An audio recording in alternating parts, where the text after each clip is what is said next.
ಓಂ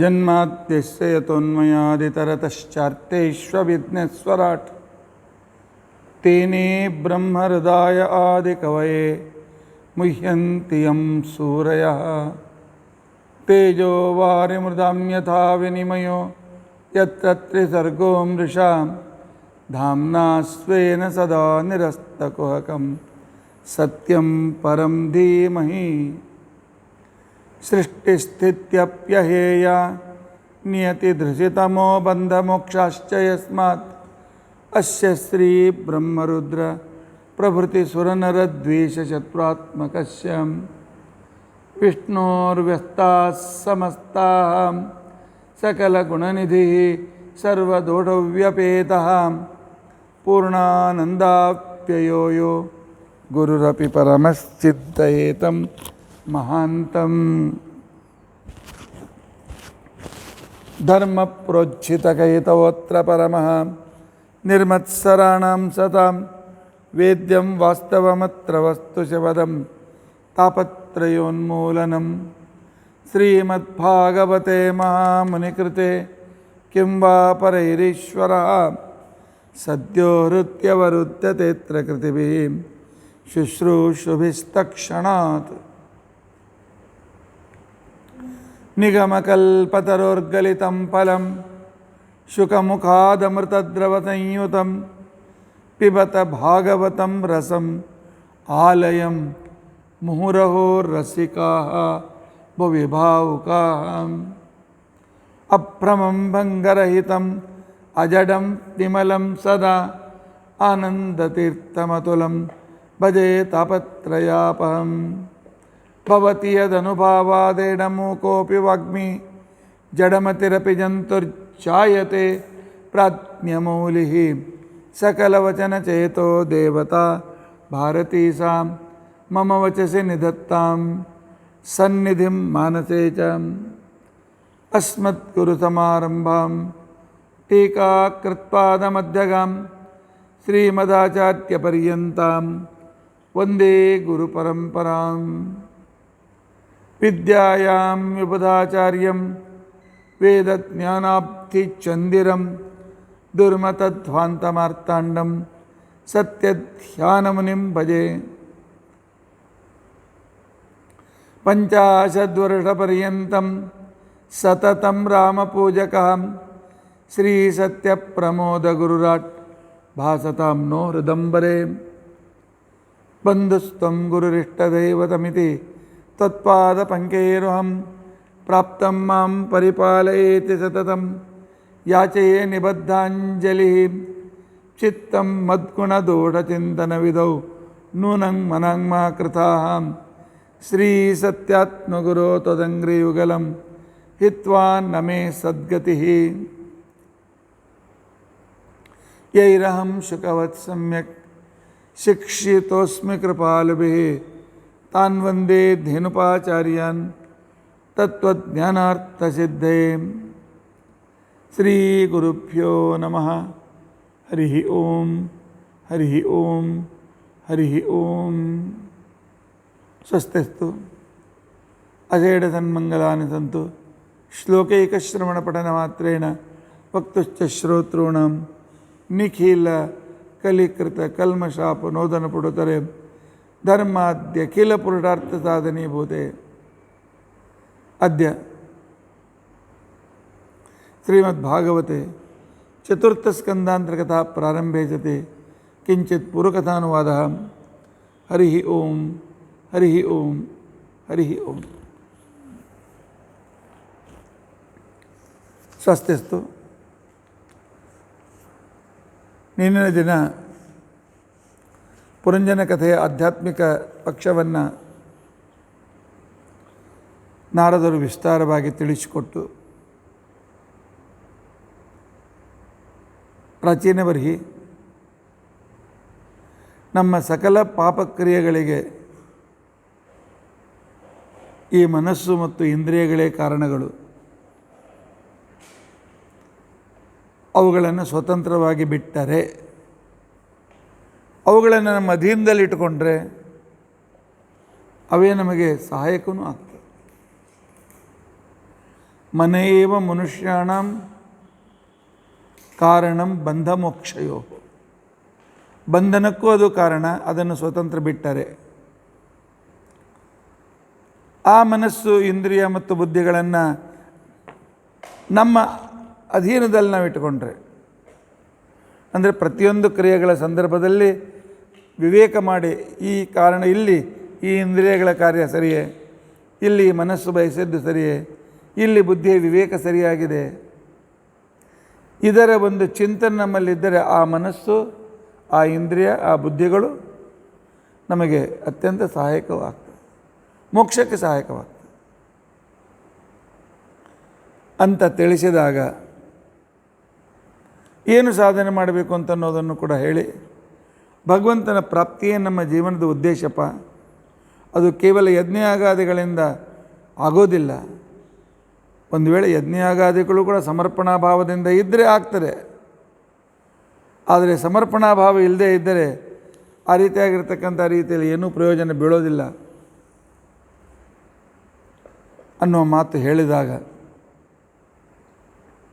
ಪ್ರಾಚೀನ ಬರೀ ಪ್ರಶ್ನೆ ಮಾಡ್ತಾನೆ,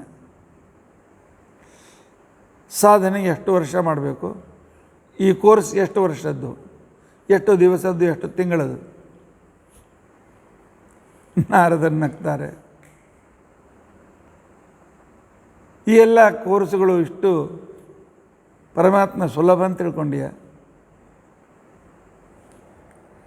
ಪ್ರತಿಯೊಬ್ಬರು ತಮ್ಮ ತಮ್ಮ ಯೋಗ್ಯತಾನುಸಾರವಾಗಿ ಭಗವಂತನನ್ನು ತಿಳಿದುಕೊಳ್ಳಲಿಕ್ಕೆ ಪ್ರಯತ್ನಿಸಿದರು. ಇಲ್ಲಿವರೆಗೂ ಯಾರೂ ಪರಮಾತ್ಮನನ್ನು ಪೂರ್ತಿಯಾಗಿ ತಿಳಿದುಕೊಂಡಿಲ್ಲ. ಲೀಸ್ಟ್ ಕೊಡ್ತಾರೆ ನಾರದರು, ಪ್ರಜಾಪತಿ ಪತಿ, ಪ್ರಜಾಪತಿಗಳಿಗೂ ಸ್ವಾಮಿಯಾದಂಥ ಬ್ರಹ್ಮದೇವರು, ಸಾಕ್ಷಾತ್ ಭಗವಾನ್ ಗಿರೀಶಃ, ಒಳ್ಳೆ ಪರಮ ವೈಷ್ಣವರಾಗಿರ್ತಕ್ಕಂಥ ರುದ್ರದೇವರು, ಮನು, ದಕ್ಷಾದಿಗಳು, ಆನಂತರ ಸನಕಾದಿಗಳು, ನೈಷ್ಠಿಕರಾಗಿರ್ತಕ್ಕಂಥ ಸನಕ ಸನಂದನಾದಿಗಳು, ಮರೀಚಿ, ಅತ್ರಿ, ಅಂಗಿರಸ, ಪುಲಸ್ತ್ಯ, ಪುಲಹ, ಕ್ರತು, ಭುಗು, ವಸಿಷ್ಠ, ನನ್ನವರೆಗೂ ಇನ್ನು ಮುಂದೆ ಇರತಕ್ಕಂಥ ಬ್ರಹ್ಮವಾದಿಗಳು, ಇಲ್ಲಿಯವರೆಗೂ ಕೂಡ ಎಲ್ಲ ಬೇಕಾದಂತಹ ಸರಸ್ವತೀ ದೇವಿ ಎಲ್ಲರೂ ಕೂಡ ತಪೋವಿದ್ಯಾ ಸಮಾಧಿಭಿ, ತಮ್ಮ ತಪಸ್ಸಿನಿಂದ, ತಾವು ಕಲಿತಿರತಕ್ಕಂಥ ವಿದ್ಯೆಯಿಂದ ಸಮಾಧಿಯಲ್ಲಿ ಏಕಾಂತವಾಗಿ ಆ ಪರಮಾತ್ಮನ ಸತತ ಚಿಂತನೆಯಿಂದಲೂ ಕೂಡ ಅವರು ಅವುಗಳಿಂದ ಪಶ್ಯಂತೋಪಿ, ವಿಶೇಷವಾಗಿ ವಿಚಾರ ಮಾಡಿದರೂ ಸಹ ಆ ಪರಮಾತ್ಮನನ್ನು ಪೂರ್ತಿಯಾಗಿ ತಿಳಿದುಕೊಂಡಿಲ್ಲ. ನಾನು ನೀನು ತಿಳಿದುಕೊಳ್ತೇನೆ ಅಂತ ಅನ್ನೋದು ಕೂಡ ತಪ್ಪು.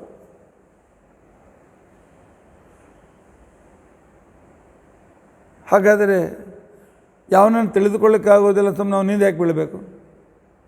ಹಾಗಲ್ಲ, ಯಥಾಶಕ್ತಿ ನಿಮ್ಮ ಯೋಗ್ಯತಾನುಸಾರವಾಗಿ ತಿಳಿದುಕೊಂಡ ಕ್ಷಣಕ್ಕೆ ಅವನು ಅನುಗ್ರಹ ಮಾಡ್ತಾನೆ.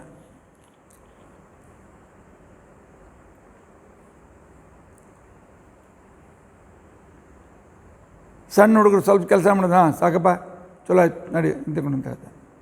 ದೊಡ್ಡವ್ರ ಕಡೆ ಇನ್ನೂ ಹೆಚ್ಚು ಮಾಡಿರಿ ಅಂತಿಕೊಂಡು ಅಂತ ಹೇಳ್ತಾನೆ. ಬ್ರಹ್ಮಾದಿಗಳ ಯೋಗ್ಯತೆ ಭಾಳ ದೊಡ್ಡದು, ಅವರು ಕೊನೆಯವರೆಗೂ ಭಗವಂತನನ್ನು ಚಿಂತನೆ ಮಾಡ್ತಾ ಇರ್ತಾರೆ. ಸಂಪೂರ್ಣ ಅನಂತ ವೇದಗಳಾಗಲಿ, ಮಹಾಭಾರತವಾಗಲಿ, ಉಳಿದ ಗ್ರಂಥ ಆಗಲಿ, ಇದು ಯಾವುದೂ ಪರಮಾತ್ಮನನ್ನು ಪೂರ್ತಿಯಾಗಿ ತಿಳಿಸಲು ಸಮರ್ಥವಲ್ಲ. ಆದ್ದರಿಂದಾಗಿ ಶಬ್ದಗಳಿಂದ ನಾನು ಭಗವಂತನನ್ನು ಅರ್ಥ ಮಾಡಿಕೊಳ್ತೇನೆ ಅಂತ ಅನ್ನೋದು ತಪ್ಪು.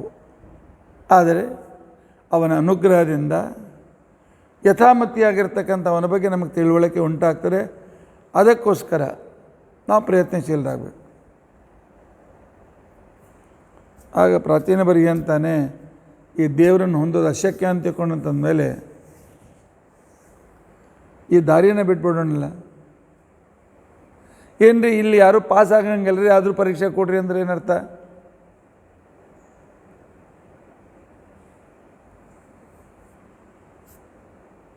ಆಗ ನಾರದರು ಹೇಳ್ತಾರೆ, ಹಾಗಲ್ಲ, ಪರಮಾತ್ಮ ಸಂತುಷ್ಟನಾಗುವವರೆಗೂ ಮಾಡಬೇಕು ಅವನು ಉಪಾಸನೆ. ಅದು ಬಿಟ್ಟು ನಾವು ಕೇವಲ ಪಶುಗಳಂತೆ ಇದ್ದರೆ ಏನೂ ಪ್ರಯೋಜನವಿಲ್ಲ. ಭಗವಂತನನ್ನು ಪಡೀಲಿಕ್ಕೆ ನಾವು ಪ್ರಯತ್ನ ಮಾಡದೇ ಇದ್ದರೆ ನಮಗೂ ಪಶುಗಳಿಗೂ ಏನು ಅಂತರ ಉಳಿಯೋದಿಲ್ಲ. ಆಹಾರ ಅವಗೂ ಹಸಿವೆ ಆಗ್ತದೆ, ನಮಗೂ ಹಸಿವೆ ಆಗ್ತದೆ. ಅವು ಆಹಾರ ತೆಗೆದುಕೊಳ್ತೇವೆ, ನಾವು ತೆಗೆದುಕೊಳ್ತೇವೆ. ದಣಿದಾಗ ನಾವು ಮಲಕ್ಕೊಳ್ತೇವೆ, ಅವು ಕೂಡ ಮಲಕ್ಕೊಳ್ತೇವೆ.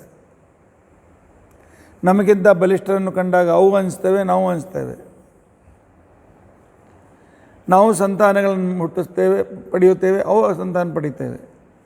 ಈ ವಿಷಯದಲ್ಲಿ ನಮಗೂ ಪಶುಗಳಿಗೂ ಏನೇನೂ ಅಂತರವಿಲ್ಲ. ಒಂದು ಅಂತರವಿದೆ, ಧರ್ಮ, ಬುದ್ಧಿ, ವಿವೇಕ ಶಕ್ತಿ. ಪರಮಾತ್ಮ ಪಶುಗಳಿಗಿಂತಲೇ ಹೆಚ್ಚು ಕೊಟ್ಟಿದ್ದಾನೆ. ಧರ್ಮಾಚರಣೆಯ ಸಾಮರ್ಥ್ಯ, ಆನಂತರ ವಿವೇಕ ಶಕ್ತಿ. ಆಹಾರ ನಿದ್ರಾ ಭಯಮೈಥುನಂ ಚ ಸಾಮಾನ್ಯಮೇತತ್ ಪಶುವನ್ನರಾಣಂ ಧರ್ಮೋ ಹಿ ಅಥವಾ ಬುದ್ಧಿರ್ಹಿ ತೇಷಾಂ ಅಧಿಕೋ ವಿಶೇಷಃ ಧರ್ಮೇಣ ಹೀನಾಃ ಪಶುಭಿಃ ಸಮಾನಃ. ಹಾಗಾದರೆ ನನಗೇನು ಮಾಡಬೇಕು ಅಂತ ಹೇಳ್ತೀರಿ ನಾರದರೆ? ಏನು ಸ್ಪಷ್ಟ ಹೇಳಿಬಿಡಿ. ನೋಡು, ಮೊದಲನೇದ್ದು ಜರಾಯುಜದಲ್ಲಿ ಜನ್ಮ ಸಿಗುವುದೇ ಭಾಳ ಕಠಿಣ.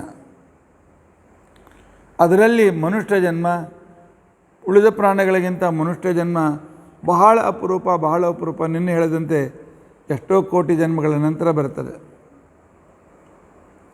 ಆದ್ದರಿಂದಾಗಿ ನಾನು ಅಂತನ್ನುವ ಅಹಂಕಾರವನ್ನು ಬಿಟ್ಟು, ನಾನೇ ಶ್ರೇಷ್ಠ ಅಂತನ್ನುವ ಈಗೋ ಬಿಟ್ಟು, ಎಲ್ಲೋ ನಂದು ನಂದು ಅಂತಿಕೊಂಡಂತಕ್ಕಂಥ ಮೋಹವನ್ನು ಬಿಟ್ಟು, ವೇದಶಾಸ್ತ್ರಗಳು ಹೇಳಿದಂತೆ ಭಗವಂತನ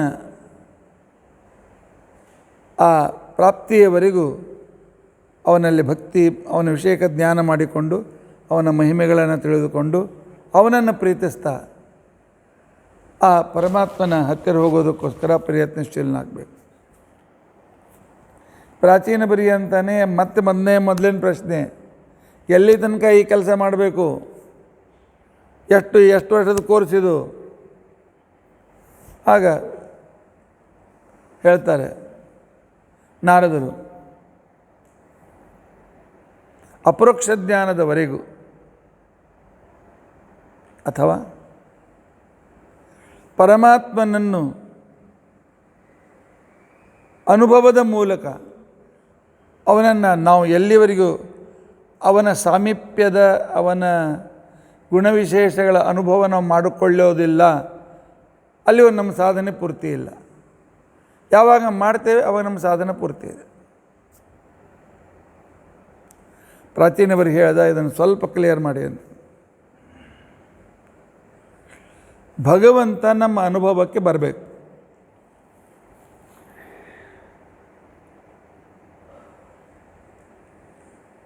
ವೇದಗಳು, ಶಾಸ್ತ್ರಗಳು ಪರಮಾತ್ಮ ಹೀಗಿದ್ದಾನೆ, ಹೀಗಿದ್ದಾನೆ, ಸರ್ವೋತ್ತಮ ಇದ್ದಾನೆ ಅಂತ ತಿಳ್ಕೊಂಡಂತ ಹೇಳ್ತಾರೆ. ಪರಮಾತ್ಮ ಸರ್ವೋತ್ತಮ ಇದ್ದಾನೆ ಅಂತ ತಿಳ್ಕೊಂಡಂತ ಅನ್ನೋದು ನಮ್ಮ ಅನುಭವಕ್ಕೆ ಬರಬೇಕು. ಅದು ಹೆಂಗ್ರಿ ಬರ್ತದ್ರಿ? ಬರ್ತದೆ. ಯಾವ ಕೆಲಸದಲ್ಲಿ ಕೈ ಹಾಕ್ತೇವೆ, ಅಲ್ಲಿ ಅಸಫಲತೆ ಸಿಕ್ಕಾಗ ನಾನು ಅಪೂರ್ಣ, ನಾನು ಸರ್ವೋತ್ತಮ ಅಲ್ಲ, ನಾನು ಸೂರ್ಯನಿಗೆ ನನ್ನ ಮನಸ್ಸಿಗೆ ಬಂದಾಗ ಉದಯಿಸ್ಲಿಕ್ಕೆ ಸಾಕ್ತದೆ ಇಲ್ಲ, ನಾನು ಹೇಳಿದಂತೆ ಋತುಗಳು ಕೇಳ್ತವೆ ಇಲ್ಲ,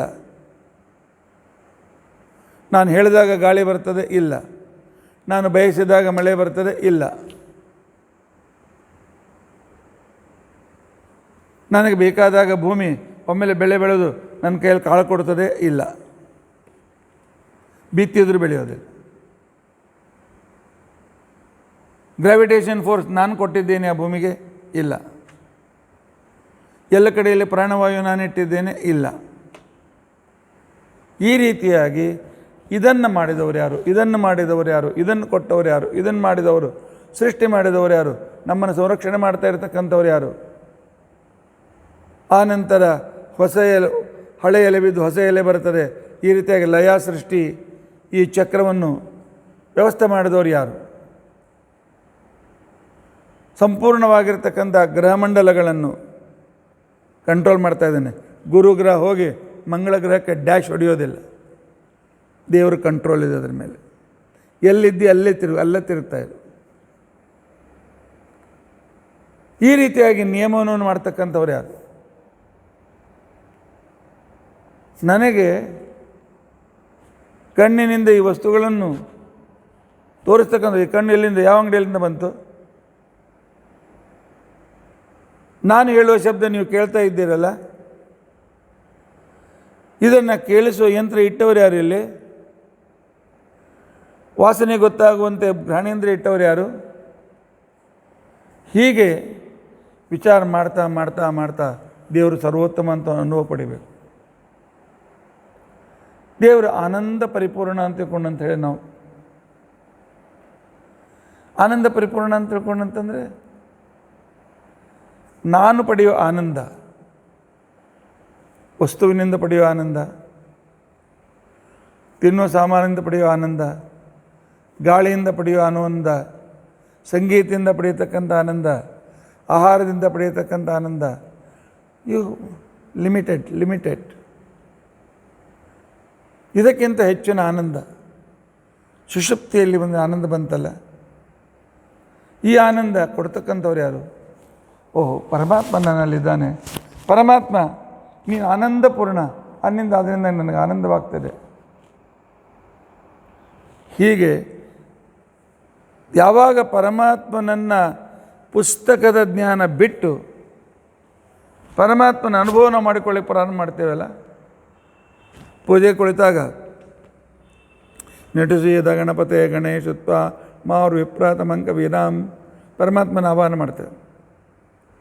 ಪರಮಾತ್ಮ ನಮಗೆ ಹೇಳಿದಂತೆ ಅನುಭವ ಬರಬೇಕು. ಬಂದಿದ್ದೇನಪ್ಪ, ಕೂತಿದ್ದೇನೆ, ಪೂಜೆ ಮಾಡು ಅಂತ ಪೂಜೆ ಮಾಡುವಾಗ ಭಗವಂತನ ಅನುಭವಿಸ್ಬೇಕು. ಆರಂಭದಲ್ಲಿ ಇದು ಒಂದು ರೀತಿಯಾಗಿರ್ತಕ್ಕಂಥ ಬ್ರೈನ್ ವಾಷಿಂಗ್ ಅನಿಸಿದರೂ ಕೂಡ ಈ ಅನುಭವಗಳು ನಮಗೆ ಯಾವಾಗ ಸಂತೃಪ್ತಿಯನ್ನು ಕೊಡಲಿಕ್ಕೆ ಪ್ರಾರಂಭ ಮಾಡ್ತಾರೆ, ಆಗ ಸ್ವಲ್ಪ ಪರಮಾತ್ಮನ ಅನುಗ್ರಹಕ್ಕೆ ಸಮೀಪಿಸಿದ್ದೇವೆ ಅಂತ ತಿಳ್ಕೊಳ್ಬೇಕು. ಇಂಥ ಅನುಭವ ಬ್ರಹ್ಮ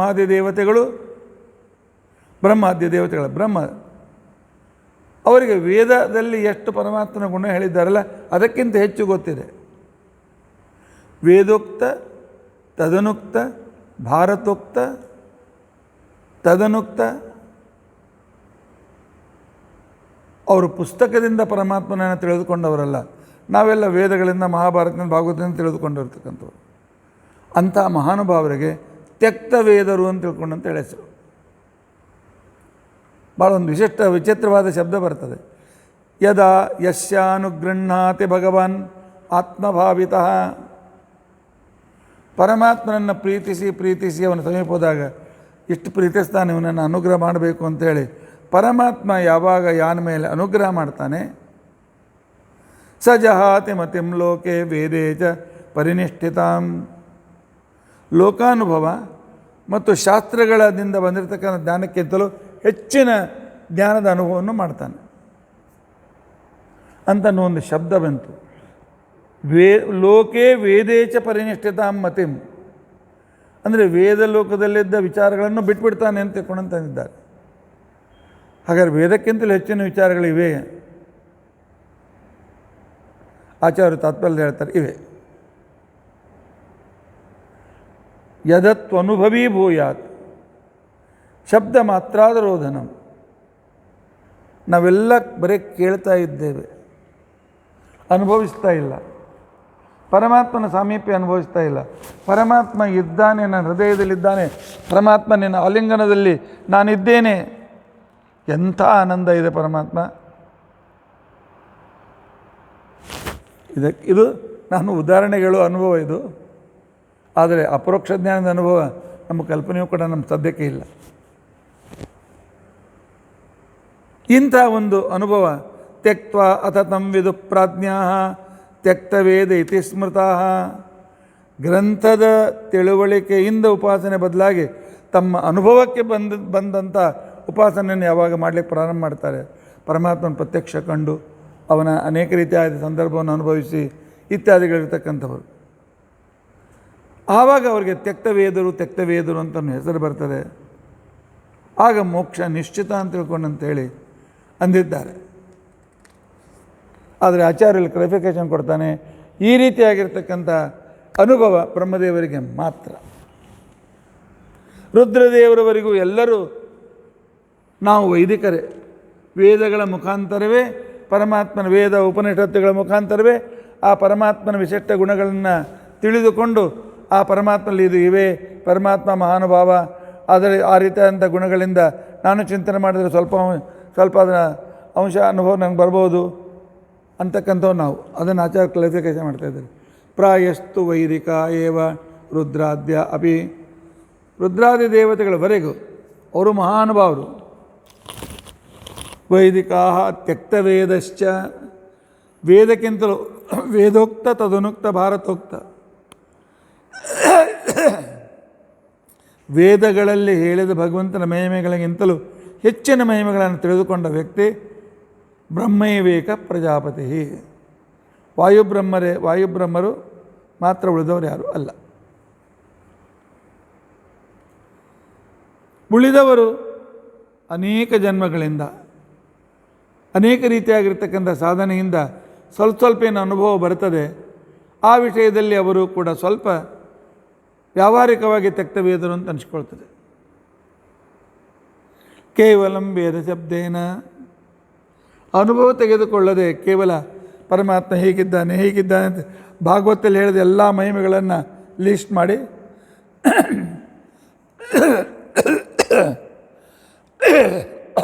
ಮಾಡಿ ಯಾವಾಗ 50 ರೀತಿಯಿಂದ ಸನಕ ಸನಂದನಾದಿಗಳು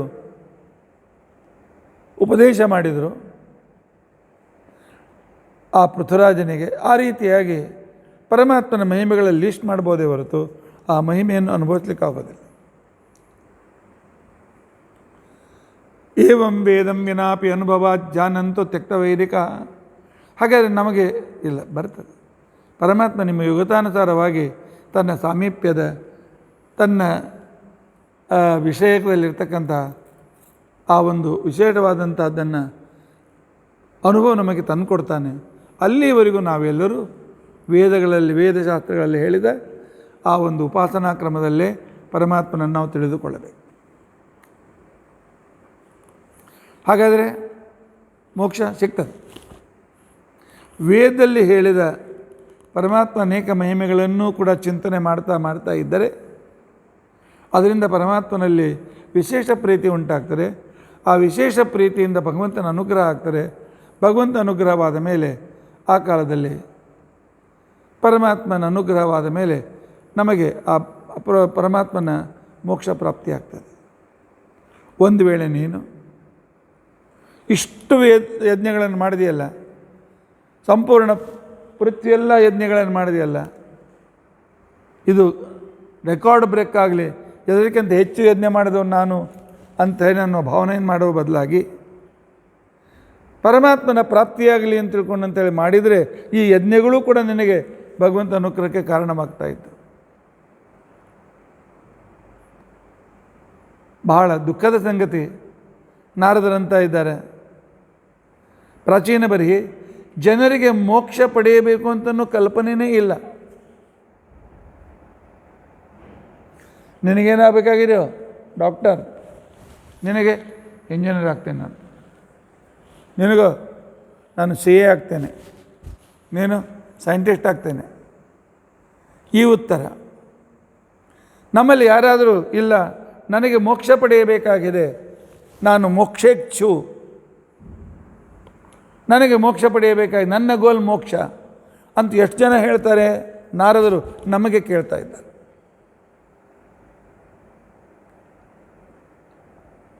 ನಿನಗೇನಾಗಬೇಕಾಗಿದೆ? ನನಗೆ ಮೋಕ್ಷ ಪಡೆಯಬೇಕಾಗಿದೆ. ಈ ಉತ್ತರ ಬರಬೇಕು ನಮ್ಮ ಮಕ್ಕಳ ಬಾಯಿಂದ. ಆ ರೀತಿ ಸಂಸ್ಕಾರ ಕೊಡಬೇಕು, ಮೋಕ್ಷದ ಕಲ್ಪನೆ ಕೊಡಬೇಕು, ಸಂಸಾರದ ಅಸಾರತೆಯನ್ನು ತಿಳಿಸ್ಬೇಕು. ಇಲ್ಲಿರ್ತಕ್ಕಂಥ ಏನು ಅನಾನುಕೂಲತೆ ಇದೆ, ಯಾವಾಗ ಮಕ್ಕಳಿಗೆ ಅನಾನುಕೂಲತೆ ಆದಾಗ, ಫೇಲ್ ಆದಾಗ, ಅಥವಾ ಏನಾದರೂ ಕಡಿಮೆ ಮಾರ್ಕ್ಸ್ ಬಿದ್ದಾಗ, ಮತ್ತೊಂದು ಸಂದರ್ಭ ಬಂದಾಗ, ಅಥವಾ ಬೇಕಾದ ಕಾಲೇಜಿನಲ್ಲಿ ಅಡ್ಮಿಷನ್ ಸಿಕ್ಕದೇ ಇದ್ದಾಗ ಏನು ದುಃಖ ಪಡ್ತೀವಿ? ಏನು ದುಃಖ ಪಡಬೇಡ. ಒಳ್ಳೆಯ ನೌಕರಿ ಸಿಗದೇ ಇದ್ದಾಗ ದುಃಖ ಪಡಬೇಡ. ಇವೆಲ್ಲವೂ ಇವತ್ತೆಲ್ಲ ನಾಳೆ ಮುಗಿತಕ್ಕಂಥವುಗಳು. ಭಗವಂತ ನನ್ನ ಪಡಿ ಮೋಕ್ಷ ಪಡೀಲಿಕ್ಕೆ ಪ್ರಯತ್ನ ಮಾಡೋ. ಮೋಕ್ಷ ಪಡೆಯೋ ಪ್ರಯತ್ನ ಅಲ್ಲಿ ಫೇಲ್ ಆದರೆ ಆಗೋದಿಲ್ಲ. ಯಾಕೆ? ಭಗವಂತನ ವಿಷಯದಲ್ಲಿ ನಾವು ಸಂಕಲ್ಪ ಮಾಡಿದರೆ ಸಾಕು, ಆಗ ಕೈ ಹಿಡಿದು ಕರೆದುಕೊಂಡು ಹೋಗೋ ಜವಾಬ್ದಾರಿ ಆ ಭಗವಂತನದು. ಪ್ರಾರಂಭ ಮಾತ್ರ ಮಿಚ್ಛಾವ ವಿಷ್ಣು ಪೂಜಾಯಾಮ್ ನ ನಿಷ್ಫಲ. ನಾನು ಮೋಕ್ಷ ಪಡೆಯೋದಕ್ಕೋಸ್ಕರ ಶಾಸ್ತ್ರವನ್ನು ಓದಲಿಕ್ಕೆ ಪ್ರಾರಂಭ ಮಾಡ್ತೇನೆ ಅಂತ ಪ್ರಾರಂಭ ಮಾಡಿ, ಜನ್ಮಾದ್ಯಸ್ಯತೋನ್ಮಯಾದ ಚರತಶ್ಚತ್ತೇಶ್ಚ ವಿಘ್ನಸ್ವರಾಟ್ ನಾರಾಯಣಾಯ ಪರಿಪೂರ್ಣ ಗುಣಾರ್ಣವಾಯ ಪ್ರಾರಂಭ ಮಾಡು. ದೇವ್ರಿಗೆ ಹೇಳು, ನಿನ್ನ ಹತ್ರ ಬಂದೀನಿ, ಕೈ ಹಿಡಿದು ಕರ್ಕೊಂಡೋಗಿ ಜವಾಬ್ದಾರಿ ನಿಂದು. ದೇವರು ನಮ್ಮನ್ನು ಕೊನೆಯವರೆಗೂ ಕರೆದುಕೊಂಡು ಹೋಗ್ತಾನೆ, ಕರೆದುಕೊಂಡು ಹೋಗ್ತಾನೆ. ಹೋಗಿಲ್ವ ಎಲ್ಲಿವರೆಗೂ? ನಿಮಗೆ ಅನೇಕ ಆಕ್ಸಿಡೆಂಟ್ಗಳಿಂದ ರಕ್ಷಣೆ ಮಾಡಿಲ್ವೇ? ಜ್ವರಾದಿಗಳು ಬಂದಾಗ ಸಂರಕ್ಷಣೆ ಮಾಡಿಲ್ವೇ? ನೀವು ಎಲ್ಲರೂ ಭಗವಂತ ಅನುಗ್ರಹ ಅನುಭವಿಸಿದವರೇ. ಆದರೆ ನಾವು ಅಷ್ಟಕ್ಕೆ ತೃಪ್ತರಾಗಿಬಿಡ್ತೇವೆ. ಇಲ್ಲ, ಭಗವಂತನ ಅನುಗ್ರಹವಾಗಿ ಮೋಕ್ಷ ಸಿಗುವವರೆಗೂ, ಮೋಕ್ಷ ಸಿಗಲಿ ಬಿಡಲಿ, ಪರಮಾತ್ಮ ಅನುಗ್ರಹ ಆದರೆ ಸಾಕು. ಅದೇ ಪರಮಾತ್ಮ ಸಿಗ್ತಾನೆ, ಅವಕ್ಕೆ ಅವಶ್ಯಕತೆ ಇಲ್ಲ, ಅದನ್ನು ಹೇಳುವ ಅವಶ್ಯಕತೆ ಇಲ್ಲ. ಆದ್ದರಿಂದಾಗಿ ಮೋಕ್ಷದ ಬಗ್ಗೆ ನಮ್ಮ ಕಲ್ಪನೆ ಬಯಕೆ ಬೆಳೆಯಬೇಕು. ಈ ಭಾಗವತ ಪೂರ್ತಿ ಕೇಳೋದ್ರೊಳಗಾಗಿ ನಮ್ಮ ಜೀವನದ ಒಂದೇ ಒಂದು ಗೋಲ್ ತಯಾರಾಗಬೇಕು. ಆ ಗೋಲ್ ಏನು ಅಂತಂದರೆ ಮೋಕ್ಷ. ನನ್ನ ಪ್ರಯತ್ನ ಮೋಕ್ಷ ಅಂತ ತಿಳ್ಕೊಂಡಂತಂದರೆ ಸಂಸಾರದ ಜನನ ಮರಣ ಚಕ್ರದಿಂದ ಮುಕ್ತಿ. ಆದರೆ ಬರೀ ಮೋಕ್ಷ ಅಂತಲ್ಲ, ಆ ಮೋಕ್ಷಕ್ಕೆ ಬೇಕಾದ ಭಗವಂತನ ಪರಮಾನುಗ್ರಹ. ಏನೇ ಮಾಡೋದು ಪರಮಾತ್ಮ ಭಾರತೀಯ ಮುಖ್ಯ ಪ್ರಾಣ ಅಂತರ್ಗತ ವಿಷ್ಣು ಪ್ರೇರಣೆ, ಆ ವಿಷ್ಣು ಪ್ರೀತ್ಯರ್ಥಂ, ನಿನ್ನ ಪ್ರೀತಿಗೋಸ್ಕರ ಇದನ್ನು ಮಾಡ್ತೇನೆ.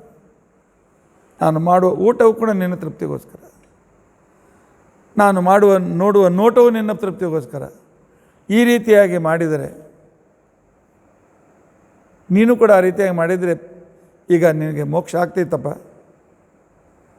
ಯಾಕೆ ಅಂತಿಕೊಂಡಂತಂದರೆ ಭಾಗವತ ಹೇಳ್ತಾರೆ, ತತ್ಕರ್ಮ ಹರಿತೋಷಂ ಯತ್ ಸಾ ವಿದ್ಯಾ ತನ್ಮತಿ. ಯಾವ ಕಾರ್ಯವನ್ನು ಪರಮಾತ್ಮನ ಸಂತುಷ್ಟಿಗೋಸ್ಕರ ಸಂಕಲ್ಪ ಮಾಡಿ ನಾವು ಮಾಡ್ತೇವೆ, ಅದೇ ನಿಜವಾದ ವಿದ್ಯೆ. ಆವಾಗ ನಮ್ಮ ಸರಿಯಾಗಿ ನಾವು ಎಜುಕೇಟೆಡ್. ಎಲ್ಲಿವರೆಗೂ ಪರಮಾತ್ಮನ ಸಂತುಷ್ಟಿಗೋಸ್ಕರ ಅಂತಂದು ಹೇಳಿ ನಾವು ಕಾರ್ಯವನ್ನು ಪ್ರಾರಂಭ ಮಾಡೋದಿಲ್ಲ, ಅಲ್ಲಿವರೆಗೂ ನಾವು ಅನ್ಎಜುಕೇಟೆಡ್. ತನ್ಮತಿ, ಅದೇ ನಿಜವಾಗಿರ್ತಕ್ಕಂಥ ವಿವೇಕ ಬುದ್ಧಿ. ಆದ್ದರಿಂದ ಪ್ರಾಚೀನ ಬರಿಹಿ ಇದನ್ನು ಸರಿಯಾಗಿ ಅರ್ಥ ಮಾಡಿಕೊ. ಯಾಕೆಂತಂದರೆ ಪರಮಾತ್ಮ ನಮ್ಮ ಅಂತರ್ಯಾಮಿಯಾಗಿ ಯಾವಾಗಲೂ ಇರ್ತಾನೆ. ಅವನೇ ನಮ್ಮ ಪಾಪಗಳನ್ನು ದೂರ ಮಾಡ್ತಾನೆ, ನಮ್ಮ ಜೀವಕ್ಕೆ ಅವನೇ ಸ್ವಾಮಿ. ಆದ್ದರಿಂದಾಗಿ ಅವನ ಪಾದ ಮೂಲವನ್ನು ನಾವು ಆಶ್ರಯಿಸಿ ಅವನ ಅನುಗ್ರಹವನ್ನು ಪಡೆದರೆ ಆಗ ನಮಗೆ ಯಾವುದರಿಂದಲೂ ಅಂಜುವ ಅವಶ್ಯಕತೆ ಇಲ್ಲ. ಆ ಪರಮಾತ್ಮ ತನ್ನ ಜ್ಞಾನವನ್ನು ತಾನೇ ಕೊಟ್ಟು ನಾವನಲ್ಲಿ ಭಕ್ತಿಯನ್ನು ಹುಟ್ಟಿಸಿ ಉದ್ಧಾರ ಮಾಡ್ತಾನೆ.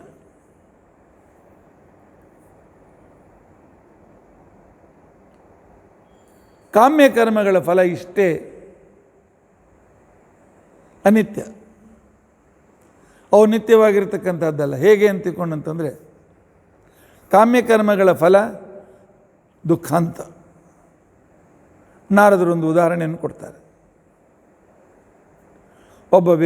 ಒಂದು ಜಿಂಕೆ ಅಲ್ಲಿ ಏನಾದರೂ ಆಹಾರ ಸಿಗ್ತದೆ, ಹುಲ್ಲು ಸಿಗ್ತದೆ ಅಂತ ನೋಡ್ತಾ ಇತ್ತು. ಅಷ್ಟರಲ್ಲಿ ಒಂದು ಹೆಣ್ಣು ಜಿಂಕೆ ಕಾಣಿಸ್ತು, ಅದರ ಬೆನ್ನಿಡ್ತು. ಅದು ಹೋಗ್ತಕ್ಕಂಥ ಸ್ಥಳ, ಅಲ್ಲಿ ನಮ್ಮನ್ನು ಹೊಡೆಯತಕ್ಕಂಥ ಬೇಡರಿದ್ದಾರೆ ಅಥವಾ ಅಲ್ಲಿ ಹಿಡಿತಕ್ಕಂಥ ತೋಳುಗಳು ಯಾವುದೂ ವಿಚಾರ ಮಾಡಲಿಲ್ಲ. ಯಾವುದೂ ವಿಚಾರ ಮಾಡಿ ಹೋಯ್ತು.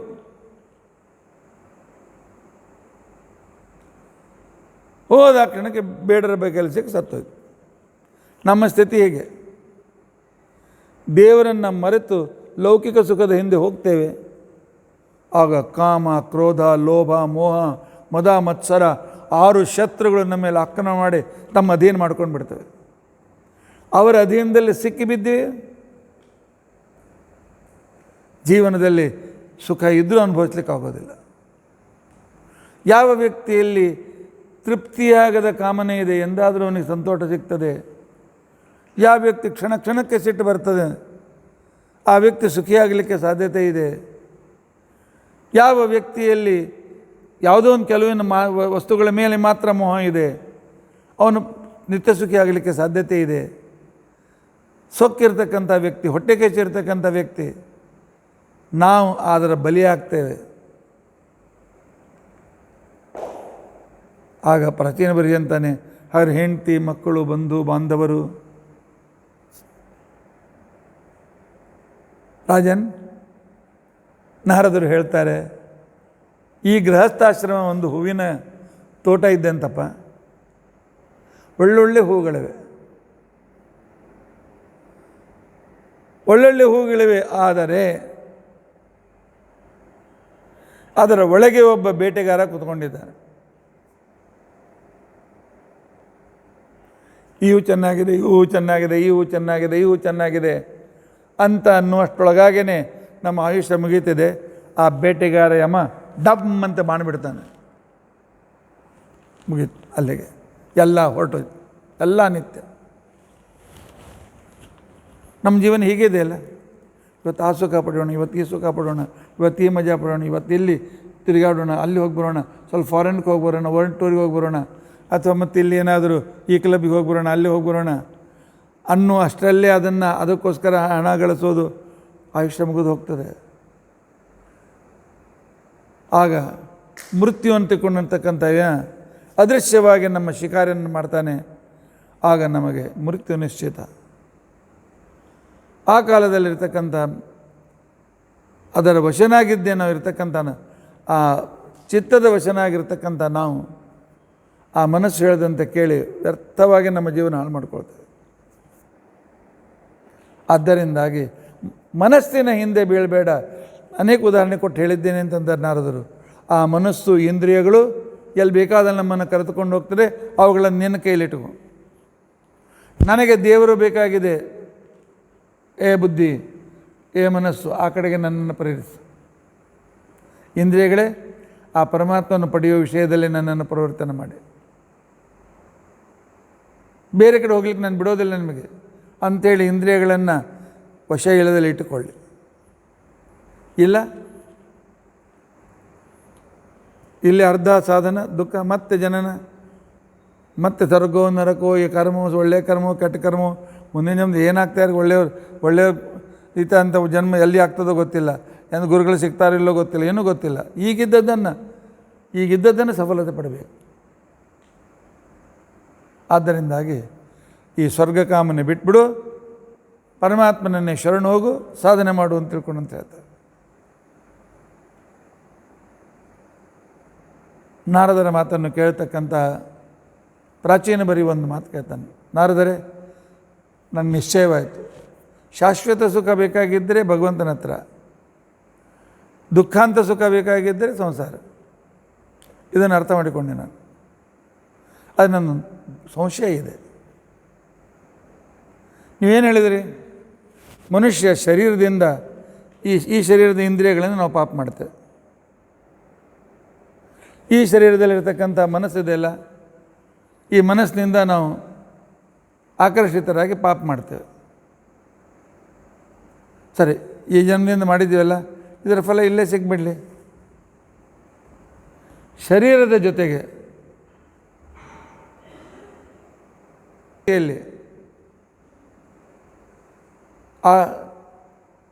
ಅದನ್ನು ಮಾಡಿದ ಇಂದ್ರಿಯಗಳು ಸತ್ತೋಗ್ತವೆ. ಆ ಶರೀರ ಜೊತೆಗೆ ಆ ಸ್ಥೂಲ ಮನಸ್ಸು ಹೊರಟೋಗ್ಬಿಡ್ತಾರೆ. ಮರಣದ ಜೊತೆಯಲ್ಲಿ ಈ ಕರ್ಮಗಳನ್ನು ಮಾಡಿದ ಮನಸ್ಸು, ಕರ್ಮಗಳನ್ನು ಮಾಡಿದ ಇಂದ್ರಿಯಗಳು, ಮನಸ್ಸನ್ನು ಮಾಡಿರ್ತಕ್ಕಂಥ ಈ ಶರೀರ ಹೊರಟೋಗ್ತವೆ ಅಂತಂದಮೇಲೆ ಇದಕ್ಕೂ ಮುಂದಿನ ಜನ್ಮದಲ್ಲಿ ಆಗುಹೋಗುಗಳಿಗೆ ಈ ಕರ್ಮಕ್ಕೆ ಸಂಬಂಧವೇನು? ಈಗ ಮಾಡಿದ ಕರ್ಮದ ಫಲ ಈ ಶರೀರದ್ದು, ಆ ಶರೀರದ ಸಂಬಂಧ ಇಲ್ಲ. ಅಲ್ಲಿ ಯಾಕೆ ಅನುಭವಿಸ್ಬೇಕು? ಮಾಡಿದ್ದನ್ನು ಇಲ್ಲೇ ಅನುಭವಿಸಿ ಮುಗಿಸ್ಬೇಕು. ಪೂರ್ತಿ ಅನುಭವಿಸಲಿಕ್ಕಾಗಲಿಲ್ಲ, ಎಂದು ಸತ್ತು ಹೋದ್ವಿ, ಎಲ್ಲ ಮುಗಿದೋಯ್ತು, ಜೀರೋ. ಆದ್ದರಿಂದಾಗಿ ಈ ಇನ್ನೊಂದು ಜನ್ಮಕ್ಕೆ ಇದು ಹೇಗೆ ಕಾರಣವಾಗ್ತದೆ? ಇನ್ನೊಂದು ಜನ್ಮದ ಭೋಗಕ್ಕೆ ಇದು ಹೇಗೆ ಕಾರಣವಾಗ್ತದೆ? ಬಹಳ ಮಹತ್ವಪೂರ್ಣ ಪ್ರಶ್ನೆಯನ್ನು ಮಾಡಿದ್ದಾನೆ. ಈ ದೇಹದಿಂದ ನೀವೇ ಹೇಳ್ತಾ ಇದ್ದೀರಿ, ದೇಹ ಬೇರೆ ಜೀವ ಬೇರೆ ಅಂತ ತಿಳ್ಕೊಂಡು ಅಂತೇಳಿ. ಈ ದೇಹದಿಂದ ಮಾಡಿದ ಪಾಪಗಳು ಈ ದೇಹಕ್ಕೇನು ಮಾತ್ರ, ಮುಂದಿನ ಪಾಪ ಮುಂದಿನ ಆ ದೇಹಕ್ಕೇನು ಸಂಬಂಧ ಇದೆ? ಅದಕ್ಕೋಸ್ಕರ ನನಗಂತೂ ಅನಿಸೋದಿಲ್ಲ ಇದು ಸುಖ ದುಃಖ ಮುಂದಿನ ಜನ್ಮಕ್ಕೆ ಹೇಗೆ ಬರ್ತವೆ, ಮತ್ತು ಈ ಕರ್ಮಾನುಸಾರವಾಗಿ ಪುನರ್ಜನ್ಮ ಯಾಕೆ? ಈ ಕರ್ಮದ ಸಂಬಂಧ ಇನ್ನೊಂದಿನ ಜನ್ಮಕ್ಕೆ ಯಾಕೆ ಆಗಬೇಕು? ಇಲ್ಲಿ ಮಾಡಿದ ಮುಗಿದೋಯ್ತು. ಅವನು ಮಾಡಿದ್ದಕ್ಕೆ ಅವನು ಅನುಭವಿಸ್ತಾನೆ, ನಾವ್ಯಾಕೆ ಅನುಭವಿಸ್ಬೇಕು? ಇವ್ರು ಮಾಡಿದ್ದಕ್ಕೆ ಇವನು ಅನುಭವಿಸ್ತಾನೆ, ನಾ ಯಾಕೆ ಅನುಭವಿಸ್ಬೇಕು? ಸ್ವಾಭಾವಿಕ ಇದೆ.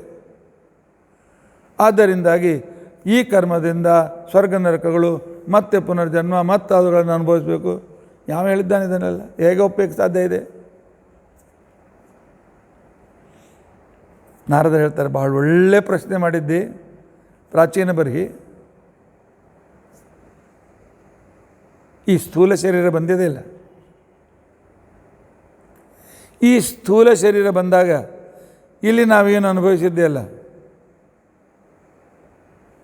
ಇದು ಅನೇಕ ಜನ್ಮದಲ್ಲಿ ಮಾಡಿರ್ತಕ್ಕಂಥ ಕರ್ಮಗಳ ಫಲ. ಅದು ಹೇಗೆ ಅಂತ ಕೇಳಿದೆಯಲ್ಲ, ಹೌದು ಇದೆ. ಈ ಶರೀರವೆಲ್ಲ ನಾವು ಮಾಡಿರ್ತಕ್ಕಂಥದ್ದು, ಈ ಶರೀರದಿಂದ ಏನು ಕೆಲಸ ಎಲ್ಲ ಮಾಡ್ತೀವಲ್ಲ, ಈ ಕೆಲಸ ಎಲ್ಲ ಒಳಗಿರ್ತಕ್ಕಂಥ ಏನು ಲಿಂಗ ಶರೀರ ಇದೆಯಲ್ಲ, ಆ ಲಿಂಗ ಶರೀರದ ಇದರಲ್ಲಿರ್ತಕ್ಕಂಥ ಸಂಸ್ಕಾರಕ್ಕೆ ಅನುಸಾರವಾಗಿ ಈ ಶರೀರದಲ್ಲಿ ನಾವು ಕೆಲಸಗಳನ್ನು ಮಾಡ್ತೀವಿ. ಈ ಶರೀರದಲ್ಲಿಯೂ ಕೆಲವು ಸಂಸ್ಕಾರಗಳಿವೆ ಅಲ್ಲ. ಈ ಶರೀರಕ್ಕೂ ಸುಖ ದುಃಖಗಳು ಬಂದಿವಲ್ಲ, ಎಲ್ಲಿಂದ ಬಂತದು? ನಾನು ಮಾಡದೇ ಇದ್ದರೂ ಕೂಡ ಬಂತಲ್ಲ. ನಾನು ಸಣ್ಣವನಿದ್ದಾಗಲಿಂದಲೂ ಎಷ್ಟೋ ಜನ ಹೇಳ್ತಾರೆ, ಆಚಾರ್ಯ ಬಹಳ ಪ್ರಾಮಾಣಿಕನಾಗಿ ನಾನು ಜೀವನದಲ್ಲಿದ್ದೇನೆ, ಯಾರಿಗೂ ಕೆಟ್ಟದ್ದನ್ನು ಬಯಸೋದಿಲ್ಲ, ಎಂದಿಗೂ ಯಾರಿಗೂ ನಾನು ಕೆಟ್ಟದ್ದನ್ನು ಮಾಡಿಲ್ಲ, ನನ್ನ ತಿಳಿದ ಮಟ್ಟಿಗೆ ನಾನು ಅನ್ಯಾಯ ಮಾಡಿಲ್ಲ. ಆದರೂ ನನ್ನ ಈ ಸಂಕಷ್ಟಗಳು ಯಾಕೆ, ಕಷ್ಟಗಳು ಏನೇ? ಈ ಪ್ರಶ್ನೆ ನಮ್ಮೆಲ್ಲರಿಗೂ ಇದೆ. ಯಾರಾದರೂ ಒಬ್ಬ ಒಳ್ಳೆಯ ವ್ಯಕ್ತಿ ಬೇಗನೆ ಹೋದರೆ, ಪಾಪ ಇಷ್ಟೆಲ್ಲ ಒಳ್ಳೆಯದನ್ನು ಮಾಡಿದ್ನಲ್ಲ, ದೇವರು ಬೇಗ ಯಾಕೆ ತೆಗೆದುಕೊಂಡು ಹೋದ ಅವನನ್ನು? ಎಷ್ಟೋ ಪಾಪಿಗಳು ಸುಮ್ಮನೆ ಕೂತ್ಕೊಂಡಿದ್ದಾರಲ್ಲ. ಈ ರೀತಿಯಾಗಿರ್ತಕ್ಕಂಥ ಪ್ರಶ್ನೆಗಳನ್ನು ನನಗೆ ಬರ್ತಾರೆ. ಎಷ್ಟೋ ಜನರು, ಆಚಾರ್ಯ ನಾವು ಸಣ್ಣವರಿಂದ ಪ್ರಕಾರ ನಮ್ಮ ತಂದೆ ತಾಯಿಗಳು ಕೂಡ ಭಾಳ ಒಳ್ಳೆಯವರಿದ್ದರು, ಆಗಲೂ ನಮಗೆ ಒಳ್ಳೆಯ ಕೆಲಸ ಮಾಡಿಸಿದ್ರು. ಮುಂದೆ ತಿಳುವಳಿಕೆ ಬಂದಮೇಲೆ ನಾನು ಸಂಧ್ಯಾ ವಂದನೆ, ದೇವ್ರ ಪೂಜೆ ಎಲ್ಲ ಮಾಡ್ಕೊಂಡಿದ್ದೀನಿ. ನಾನೇನು ಯಾರಿಗೆ ಯಾವ ರೀತಿ ಮಾಡಿದೆ, ಆದರೂ ಕೂಡ ಈ ಬಡತನ ಯಾಕೆ? ಆದರೂ ಯಾಕೆ ನನ್ನ ಮಕ್ಕಳು ಸುಖವಾಗಿಲ್ಲ? ಯಾಕೆ ಮೇಲಿಂದ ಮೇಲೆ ನಮಗೆ ಈ ರೀತಿಯಾಗಿರ್ತಕ್ಕಂಥ ಪೀಡೆ ಅಂತನ್ನೋ ಎಲ್ಲ ಪ್ರಶ್ನೆಗೆ ಉತ್ತರ, ರಾಜ, ಹಿಂದಿನ ಅನೇಕ ಜನ್ಮದ ಕರ್ಮದ ಸಂಸ್ಕಾರಗಳು ಉಳಿಯುವುದು ಲಿಂಗ ಶರೀರದಲ್ಲಿ. ಈ ದೇಹದ ವಿನಾಶ ಜೊತೆಗೆ ಲಿಂಗ ಶರೀರ ಸಾಯೋದಿಲ್ಲ. ಆದ್ದರಿಂದಾಗಿ ಮನಃಪ್ರಧಾನವಾಗಿರ್ತಕ್ಕಂಥ ಲಿಂಗ ಶರೀರ, ಆ ಲಿಂಗ ಶರೀರದಲ್ಲಿರ್ತಕ್ಕಂಥ ಮನಸ್ಸಿನ ಇಂದ್ರಿಯಗಳ ಮುಖಾಂತರವೇ ಈ ಸ್ಥೂಲ ಶರೀರದ ಇತ್ಯಾದಿಗಳಲ್ಲೂ ಮಾಡಿರ್ತಕ್ಕಂಥ ಕಾರ್ಯಗಳನ್ನು ಮಾಡಿರ್ತಾರೆ. ಆದ್ದರಿಂದಾಗಿ ಅನೇಕ ಜನ್ಮದ ಸಂಸ್ಕಾರ, ಪುಣ್ಯ, ಪಾಪಗಳು ನಮ್ಮ ಜೊತೆಯಲ್ಲಿ ಉಳಿತವೆ. ಆ ಪುಣ್ಯ ಪಾಪಗಳಿಗೆ ಅನುಸಾರವಾಗಿ ರೀತಿಯಲ್ಲಿ ಪರಮಾತ್ಮ ನಮಗೆ ಪ್ರೇರಣೆ ಮಾಡ್ತಾನೆ. ಆದ್ದರಿಂದಾಗಿ ನಮ್ಮ ಮುಂದಿನ ಜನ್ಮಕ್ಕೂ ಈ ಜನ್ಮದ ಕರ್ಮಗಳು ಪರಿಣಾಮ ಬೀರ್ತವೆ, ಕಾರಣೀಭೂತವಾಗಿ. ಈಗ ನಾನೇನೋ ಪಾಪ ಮಾಡ್ತೇನೆ, ಈ ವೇಳೆ ಹಿಂದಿನ ಜನ್ಮದ ಪುಣ್ಯದಿಂದ ಸಿರಿವಂತಿಕೆ ಇದೆ, ಆದರೆ ಈ ಜನ್ಮದಲ್ಲಿ ದಾನ ಧರ್ಮ ಏನೂ ಮಾಡೋದಿಲ್ಲ, ಕೊನೆಯವರು ಆರಾಮಿರ್ತೇನೆ. ಆದರೆ ಮುಂದಿನ ಜನ್ಮದಲ್ಲಿ ದಟ್ಟ ದರಿದ್ರನಾಗಿ ಹುಡ್ತೇನೆ. ಯಾಕೆ? ದಾನ ಮಾಡಿಲ್ಲ, ಅದಕ್ಕೋಸ್ಕರ. ಯಾಕೆ ಈ ರೀತಿಯಾಗಿರ್ತಕ್ಕಂಥ ಈ ಸಂಸ್ಕಾರ ಲಿಂಗ ಶರೀರ ಒಳಗಿದೆ ಅಲ್ಲ, ಅದರ ಸಂಸ್ಕಾರವೇ ಇದೆಯಲ್ಲ. ಆ ಒಂದು ಸಂಸ್ಕಾರ ದಾನ ಮಾಡದೇ ಇರತಕ್ಕಂಥ ಏನು ಒಂದು ಪಾಪ ಇದೆ, ಆ ಪಾಪ ಈ ಶರೀರದ ಕರ್ಮವನ್ನು ಮಾಡಿಸ್ತಕ್ಕಂಥ ಲಿಂಗ ಶರೀರದಲ್ಲಿ ಇದೆ. ಆ ಪಾಪಕ್ಕೆ ಅನುಸಾರವಾಗಿ ಪರಮಾತ್ಮ ಫಲವನ್ನು ಕೊಡ್ತಾನೆ. ಇದು ಯಾಕೋ ನನಗೆ ಸರಿ ಬೀಳಿಲ್ಲ, ಸ್ವಲ್ಪ ತಿಳಿಸಿ ಹೇಳಿ ಅಂತ ತಿಳ್ಕೊಂಡಂತ ಇದ್ದಾನೆ ಪ್ರಾಚೀನ ಬರಿ.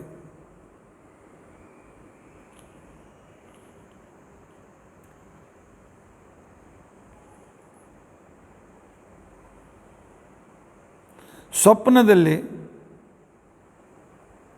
ಈ ದೇಹ ಮಲೆಕೊಂಡಿರ್ತದೆ. ಸ್ವಪ್ನದಲ್ಲಿ ಮಲೆಕೊಂಡಿರ್ತಕ್ಕಂಥ ಸಂದರ್ಭದಲ್ಲಿಯೂ ಕೂಡ ನಮ್ಮ ಮನಸ್ಸು ಜಾಗೃತವಿರ್ತದೆ.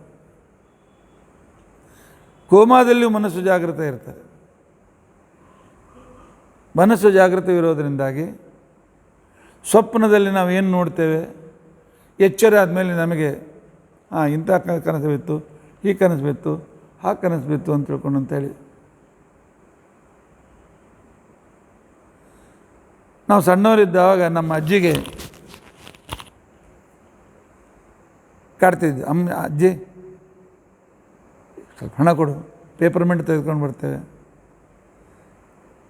ಅದು ಆಗ ಪೇಪರ್ಮೆಂಟ್ ಬಿಟ್ಟು ಚಾಕ್ಲೇಟ್ ಪ್ಯಾಕೆಟ್ ಇರಲಿಲ್ಲ ಅವಾಗ. ಇಲ್ಲ, ಮತ್ತು ನಮಗೆ ಹೋಗಿ ಶೇಂಗಾ ಪುಟಾಣಿ ತೊಗೊಂಬರ್ತೀವಿ. ನಮ್ಮ ಅಜ್ಜಿ ಹೇಳ್ತಿದ್ಲು, ಏನು ಮಾಡೋದಪ್ಪ, ನಾ ಏನು ನೌಕರಿ ಮಾಡಿಲ್ಲ, ಏನಿಲ್ಲ.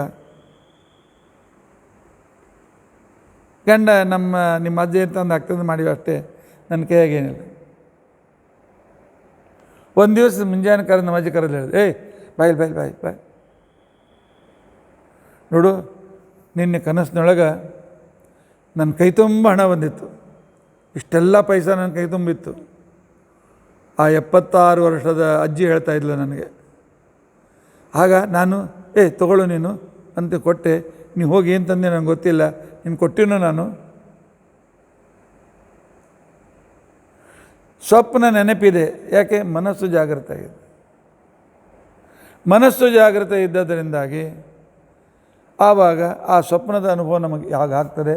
ಹಾಗೆ ನಮ್ಮ ಒಳಗೆ ಲಿಂಗ ಶರೀರ ಜಾಗೃತ ಇದ್ದದರಿಂದಾಗಿ ಆ ಲಿಂಗ ಶರೀರದ ಜಾಗೃತ ಇರತಕ್ಕಂಥ ಈ ಲಿಂಗ ಶರೀರದ ಆ ಒಂದು ಕರ್ಮದ ಅವೇನು ಫಲಗಳಿವೆ ಅಲ್ಲಿ ಸ್ಥಿರವಾಗಿರ್ತದೆ. ಅದರ ಮುಖಾಂತರ ನಮಗೆ ಫಲಗಳು ಸಿಗ್ತದೆ. ಕರ್ಮ ಕೆಲಸದ ಜೊತೆಗೆ ನಷ್ಟು ಹೋಗ್ತಾವೆ, ಕರ್ಮಫಲ ಯಾಕೆಂದು ನೀನು ಪ್ರಶ್ನೆ ಕೇಳಿದ್ದೀಯಲ್ಲ.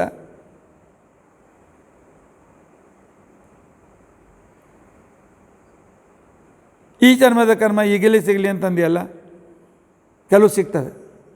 2 ಥರದ ಕರ್ಮಗಳು, ಒಂದು ಈಗಿಂದೀಗಲೇ ಸಿಗ್ತದೆ, ಇನ್ನೊಂದು ಭಾಳ ದಿವಸದ ಮೇಲೆ ಸಿಗ್ತದೆ. ಹೇಗೆ ಅಂತಕೊಂಡಂತಂದರೆ, ಬೆಂಕಿಯನ್ನು ಮುಟ್ಟಿದ ಕ್ಷಣಕ್ಕೆ ಆಗಿಂದಾಗೆ ಫಲ ಸಿಗ್ತದೆ. ಆದರೆ ಉಳಿದ ಕರ್ಮಗಳು ಏನು ಮಾಡಿರ್ತೀವಲ್ಲ, ಆ ಕರ್ಮದಿಂದ ಒಂದು ಅದೃಷ್ಟ ಅಂತ ಅನ್ನೋದು ಹುಡ್ತದೆ. ಆ ಕರ್ಮದಿಂದ, ಯಾಕಂದರೆ ಒಂದು ನಿಯಮ, ಭಗವಂತನ ನಿಯಮ ಇದೆ, ಮಾಡಿದ್ದು ಅನುಭವಿಸು. ಆ ಅದೃಷ್ಟಕ್ಕೇ ಪುಣ್ಯ ಮತ್ತು ಪಾಪ ಅಂತೇಳಿ ಕರೀತಾರೆ. ಪರೋಪಕಾರ ಮಾಡಿದೆ,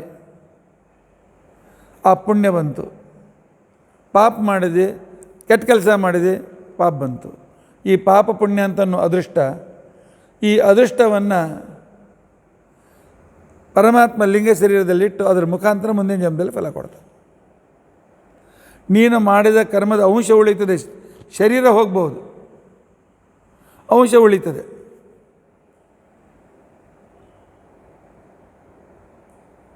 ಒಂದು ವೇಳೆ ನಮ್ಮ ಮೊದಲಿನ ಸಂಸ್ಕಾರಗಳು, ನಮ್ಮ ಮನಸ್ಸಿನ ಮೇಲೆ ಇರತಕ್ಕಂಥ ಸಂಸ್ಕಾರಗಳು ನಮ್ಮ ಸ್ವಪ್ನಕ್ಕೆ ಕಾರಣವಾಗಿದ್ದರೆ, ಸ್ವಪ್ನಾವಸ್ಥೆ ಈ ವಸ್ತು ಬೇರೆ ಅಲ್ಲ, ಕಾರಣವಾಗಿದ್ದರೆ ಆಗ ನಮ್ಮ ಈಗಿನ ಕರ್ಮಗಳು ಮುಂದಿನ ಜನ್ಮಕ್ಕೂ ಕೂಡ ಕಾರಣವಾಗಲಿ. ಇಲ್ಲ ಸ್ವಪ್ನ ಸುಳ್ಳು.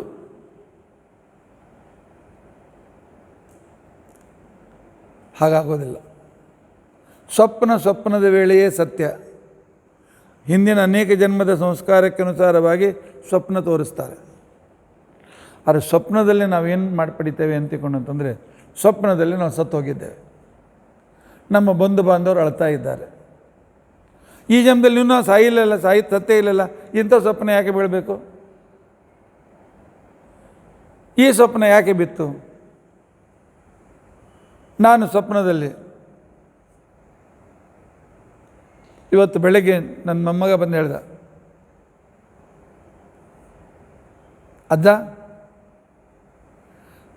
ನಿನ್ನೆ ನಂಗೆ ಸ್ವಪ್ನ ಬಿತ್ತು, ಆ ಕನಸಿನೊಳಗೆ ನಾನು ಅಮೇರಿಕಾದೊಳಗೆ ಸೈನ್ಯದಲ್ಲಿ ದೊಡ್ಡ ಅಧಿಕಾರಿಯಾಗಿದ್ದೆ ಅಂತ ತಿಳ್ಕೊಂಡು ಅಂತೇಳಿ.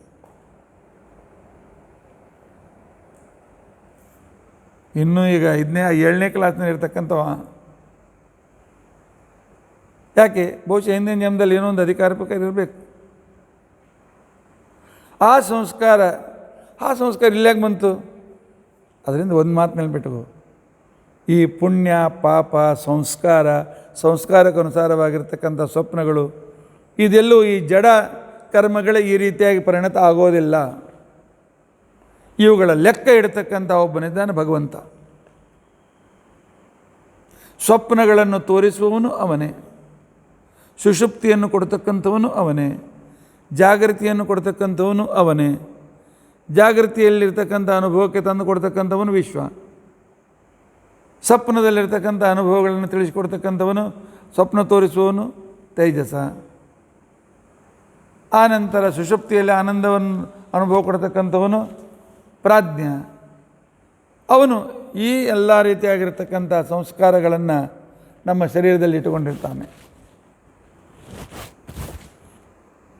ನಮ್ಮ ಯೋಗ್ಯತಾನುಸಾರವಾಗಿ ಅವುಗಳನ್ನು ಅವನು ಕೊಡ್ತಾ ಹೋಗ್ತಾನೆ.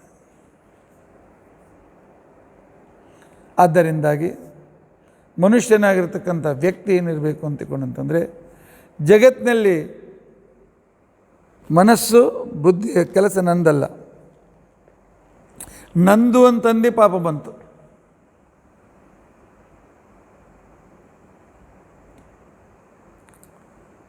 ನನ್ನದು ಯಾವುದಲ್ಲ ಅದನ್ನು ನನ್ನದು ಅಂತಂದಾಗಲೇ ನಾವು ಸಂಸಾರದಲ್ಲಿ ಸಿಲುಕಿ ಬೀಳ್ತೇವೆ. ಇದಕ್ಕೆ ಹಿಂದಕ್ಕೆ ನಾನು ಉದಾಹರಣೆ ಕೊಟ್ಟಿದ್ದೇನೆ 3ನೇ ಇದರಲ್ಲಿ.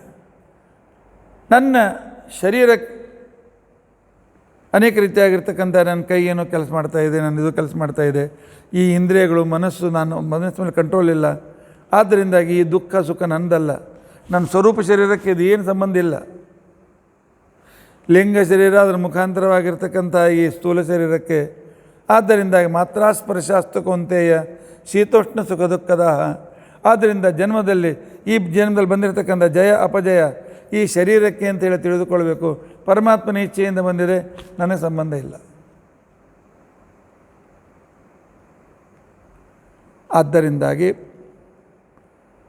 ರಾಜ ಶರೀರದ ಜೊತೆಗೆ ಹಿಂದಿನ ಎಲ್ಲ ಕರ್ಮಗಳು ಹೋಗ್ತೇವೆ ಅಂಥೇಳಿ ತಿಳಿದುಕೊಳ್ಳಬೇಡ. ನಾವು ಅನುಭವಿಸಿದ್ದನ್ನೇ, ನಾವು ಅನೇಕ ಜನ್ಮದಲ್ಲಿ ಮಾಡಿರ್ತಕ್ಕಂಥದ್ದನ್ನೇ ಇದನ್ನು ಪರಮಾತ್ಮ ನಮಗೆ ಈ ಜನ್ಮದಲ್ಲಾದರೂ ಕೊಡ್ತಾನೆ, ಸ್ವಪ್ನದಲ್ಲಾದ್ರೂ ತೋರಿಸ್ತಾನೆ, ಏನು ಮಾಡಿ ತೋರಿಸ್ತಾನೆ. ಶ್ರದ್ಧಸ್ವ ಅನನುಭೂತಾರ್ಥಂ ನ ಮನಃ ಸ್ಪೃಷ್ಟುಮರ್ಹತಿ.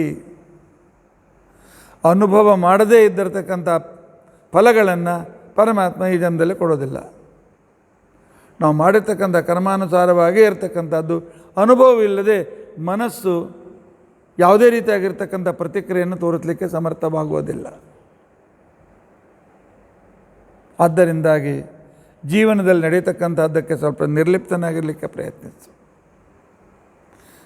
ಹೆಂಡತಿ ಮಕ್ಕಳು ದೇಹದ ಸಂಬಂಧದಿಂದ ಬಂದಿರತಕ್ಕಂಥವರು, ಪರಮಾತ್ಮ ನಿತ್ಯ ಸಂಬಂಧದಲ್ಲಿರ್ತಕ್ಕಂಥವನು. ಆದ್ದರಿಂದಾಗಿ ಈ ಜನ್ಮದಲ್ಲಿ ಪರಮಾತ್ಮ ಕೊಡಿಸಿದ ಹೆಂಡತಿ ಮಕ್ಕಳ ಕರ್ತವ್ಯ ಮಾಡು, ಆದರೆ ಅವರಿಗೋಸ್ಕರವೇ ಜೀವನ ಪೂರ್ತಿ ಕಳೆಯಬೇಡ. ಕರ್ತವ್ಯ ಬೇರೆ, ಸಾಧನೆ ಬೇರೆ, ಇದನ್ನು ಅರ್ಥ ಮಾಡಿಕೊ. ಇಲ್ಲ ನನ್ನಿಂದೇ ಎಲ್ಲ, ನನ್ನಿಂದಲೇ ಅವ್ರ ಸುಖ, ನನ್ನಿಂದಲೇ ಮಕ್ಕಳು ಬೆಳೀತಾರೆ, ನನ್ನಿಂದಲೇ ಹೆಂಡತಿ ಮಾಡ್ತಾಳೆ, ಹಾಗೆ ಹೀಗೆ ಈ ರೀತಿಯಾಗಿರ್ತಕ್ಕಂಥ ಇರ್ತಕ್ಕಂಥ ಇದ್ದು ಅಂತಂದರೆ ಇದೇ ಸಂದರ್ಭದಲ್ಲಿ ಸಿಲುಕಿ ಇದೇ ಸಂಸಾರದಲ್ಲಿ ಮತ್ತು ಹುಟ್ಟು ಬೆಳೆ ನಡೀತಾ ಇರ್ತದೆ. ಹಿಂದಕ್ಕೆ ನಾನು ಕಥೆ ಹೇಳಿದ್ದೆ, ನೆನಪು ತೆಗೆದುಕೊಳ್ಳಿ. ಒಬ್ಬ ವ್ಯಕ್ತಿ ಟ್ರೈನಲ್ಲಿ ಫಸ್ಟ್ ಕ್ಲಾಸ್ನಲ್ಲಿ ಊರಿಗೆ ಹೊರಟಿದ್ದ.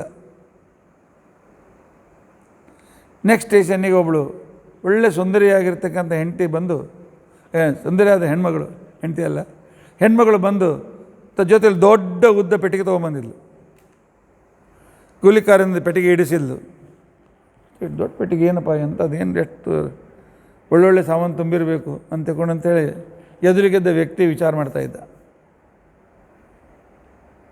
ಆನಂತರ ಮುಂದಿನ ಸ್ಟೇಷನ್ ಬರೋ ಮಾತುಕತೆ ಆಯಿತು. ಅವಳು ಹೇಳಿದ್ಲು, ಸ್ವಲ್ಪ ಹೋಗಿ ನಾನು ಸ್ವಲ್ಪ ಸ್ಟಾಲ್ಗೆ ಹೋಗಿ ಚಾ ಕುಡಿದು ಬರ್ತೇನೆ ಅಂತಕೊಂಡು ಕೆಳಗೆ ಇಳಿದ್ಲು. ಟ್ರೈನ್ ಬಿಡುವಳ ಸೀಟಿಗೆ ಬಂತು, ಹೊರಗೆ ಹೋಗೋಣಿಕೆ ಆಗ್ತಾನೆ, ಇಲ್ಲಿ ಕಾಣಿಸೋಳು. ಟ್ರೈನ್ ಬಿಟ್ಬಿಡ್ತು. ಆಗ ಅವನು ಮುಂದಿನ ಸ್ಟೇಷನ್ ಮಾಸ್ತರಿಗೆ ಫೋನ್ ಮಾಡಿ ಕನೆಕ್ಷನ್ ಕೊಟ್ಟು ಹೀಗೆ ಅನೌನ್ಸ್ ಮಾಡಿಸಿ ಹಿಂದಿನ ಸ್ಟೇಷನ್ಗೆ ಅವಳು ಹೆಣ್ಮಗಳು ಅಲ್ಲೇ ಉಳಿದಿದ್ದಾಳೆ, ಪೆಟ್ಟಿಗೆ ಉಳಿದಿದೆ ಅಂತ ಅನೌನ್ಸ್ ಮಾಡಿಸಿ ಅವಳು ಏನು ಹೇಳ್ತಾರೆ ಕೇಳಿಕೊಳ್ಳಿ. ಅದನ್ನೂ ಮಾಡಿಸಿದ, ಏನು ಪ್ರಯೋಜನ ಆಗಲಿಲ್ಲ.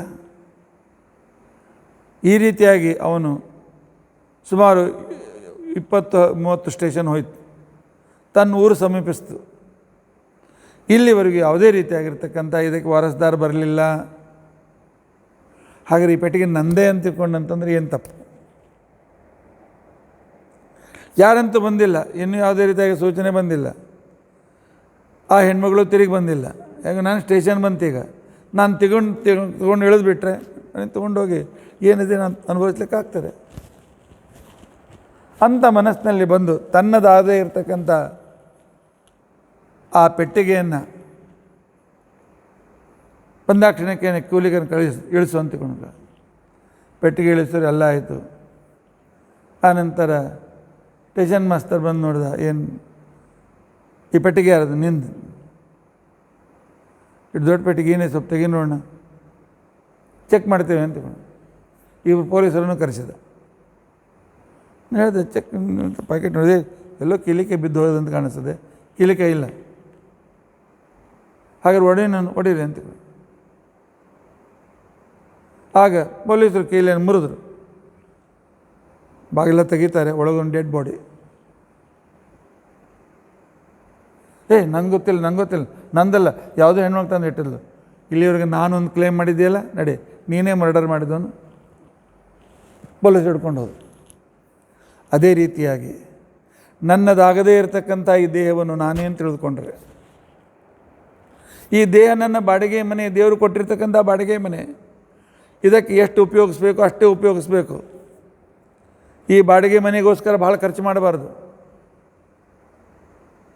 ಪುಣ್ಯ ಖರ್ಚು ಪರಮಾತ್ಮ ನಾನು ಮಾಡಿದ ಪುಣ್ಯದಿಂದ ಬಂಗಾರ ಕೊಡಿಸು, ನನ್ನ ಮನೆಯಲ್ಲಿ ಬಂಗಾರ ಆಭರಣ ಹಾಕ್ಕೊಳ್ಬೇಕಾಗಿದೆ, ಇಂಥ ಒಳ್ಳೆಯ ಬಟ್ಟೆ ಉಟ್ಕೊಳ್ಬೇಕಾಗಿದೆ, ಒಳ್ಳೆಯ ಪದಾರ್ಥ ತಿನ್ನಬೇಕಾಗಿದೆ. ಪುಣ್ಯ ಎಲ್ಲ ಈ ದೇಹಕ್ಕೋಸ್ಕರ ಖರ್ಚು ಮಾಡಬೇಕೇ? ನನ್ನದಲ್ಲದೇ ಇರತಕ್ಕಂಥದ್ದನ್ನು ಇಲ್ಲ. ಈ ದೇಹದಿಂದ ಎಷ್ಟು ಲಾಭ ಪಡಿಬೇಕು. ಯಾಕೆ ನಾನು ಈ ದೇಹ ಇದ್ದರೆ ನಾನು ಕೆಲಸ ಮಾಡಲಿಕ್ಕಾಗ್ತದೆ, ಈ ದೇಹದಿಂದ ನಾನು ಪೂಜೆ ಮಾಡಲಿಕ್ಕೆ ಸಾಧ್ಯ ಇದೆ, ಈ ದೇಹದಿಂದ ಅಧ್ಯಯನ ಮಾಡಲಿಕ್ಕೆ ಸಾಧ್ಯ ಇದೆ, ಈ ದೇಹದಿಂದ ಮತ್ತೆ ಅದನ್ನು ಮಾಡಬೇಕು ಹೊರತು. ಆದರೆ ಈ ದೇಹವೇ ನಾನಲ್ಲ.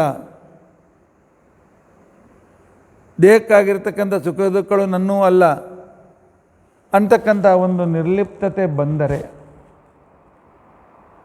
ಆಗ ನಮಗೆ ಶರೀರಗತವಾಗಿರ್ತಕ್ಕಂಥ ಅನುಭವ ಆಗೋದಿಲ್ಲ. ಆಗ ಆ ಪಾಪಗಳಿಗೆ, ಅಲ್ಲಿರ್ತಕ್ಕಂಥ ಕ್ರಿಯೆಗಳಿಗೆ ನಾನು ಜವಾಬ್ದಾರನಾಗೋದಿಲ್ಲ. ಆದ್ದರಿಂದಾಗಿ ನೀನು ಒಂದು ನೆನಪಿನ ಇಟ್ಟುಕೋ, ಇದು ನನ್ನದಾಗದೇ ಇರತಕ್ಕಂಥ ಮನಸ್ಸನ್ನು, ನನ್ನದಾಗಿರ್ತಕ್ಕಂಥ ಇಂದ್ರಿಯ ಇದು ನನ್ನದೇ ಅಂತ ತಿಳ್ಕೊಂಡು ಅಂಥೇಳಿ ಅವುಗಳ ಹೇಳಿದಂತೆ ಕೇಳಿಕೊಂಡು ನೀನು ದಾರಿ ತಪ್ಪಿದರೆ ಮುಗಿದೋಯ್ತು, ಅನುಭವಿಸ್ಬೇಕಾಗ್ತದೆ.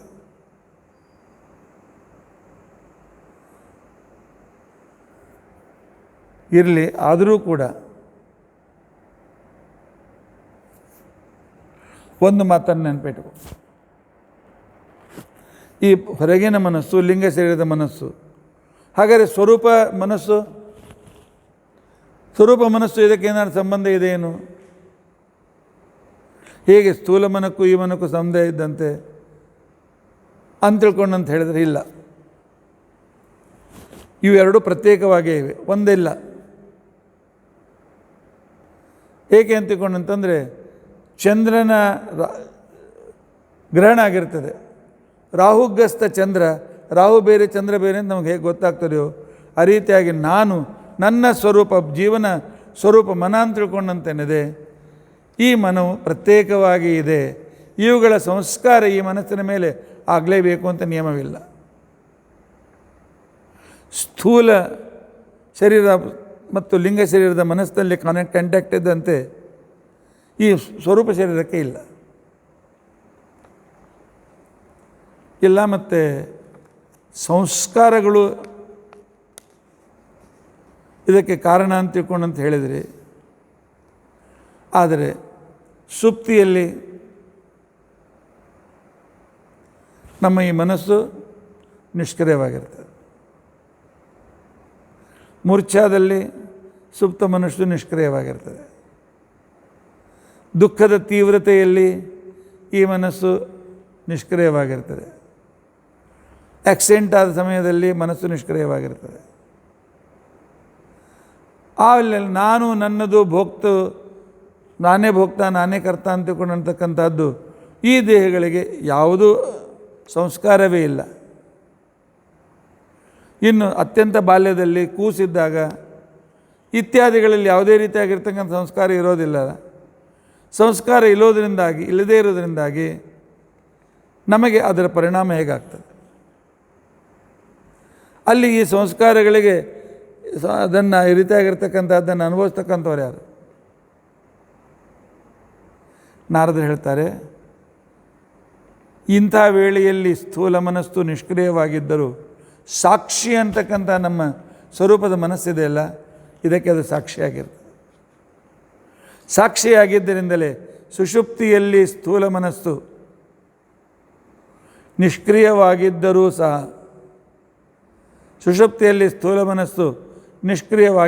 ಸಹ ಸಾಕ್ಷಿ ಜಾಗೃತವಾಗಿದ್ದರಿಂದಲೇ ನಾನು ಎದ್ದ ಮೇಲೆ ಏತಾವಂತಂ ಕಾಲಂ ಅಹಂ ಸುಖಂ ಅಸ್ವಾಪ್ಸಂ ಅಂತಕ್ಕಂಥ ಅನುಭವ ನನಗೆ ಬರ್ತದೆ. ಈ ಅನುಭವ ಎಲ್ಲಿಂದ ಬಂತು? ಈ ಅನುಭವ ನನಗೆ ಹೇಗೆ ಬಂತು? ಈ ಅನುಭವ ನನಗೆ ಬರಬೇಕಾದ್ರೆ ನನ್ನ ಸಾಕ್ಷಿ ಅಂತಕ್ಕಂಥ ಮನಸ್ಸು ಇದ್ದೇ ಇದೆ. ಅದರಿಂದ ಈ ಅನುಭವ ನನಗೆ ಬಂದಿದೆ. ಆದ್ದರಿಂದಾಗಿ ಒಂದು ಮಾತು ನೆನಪಿನಿಟ್ಟು,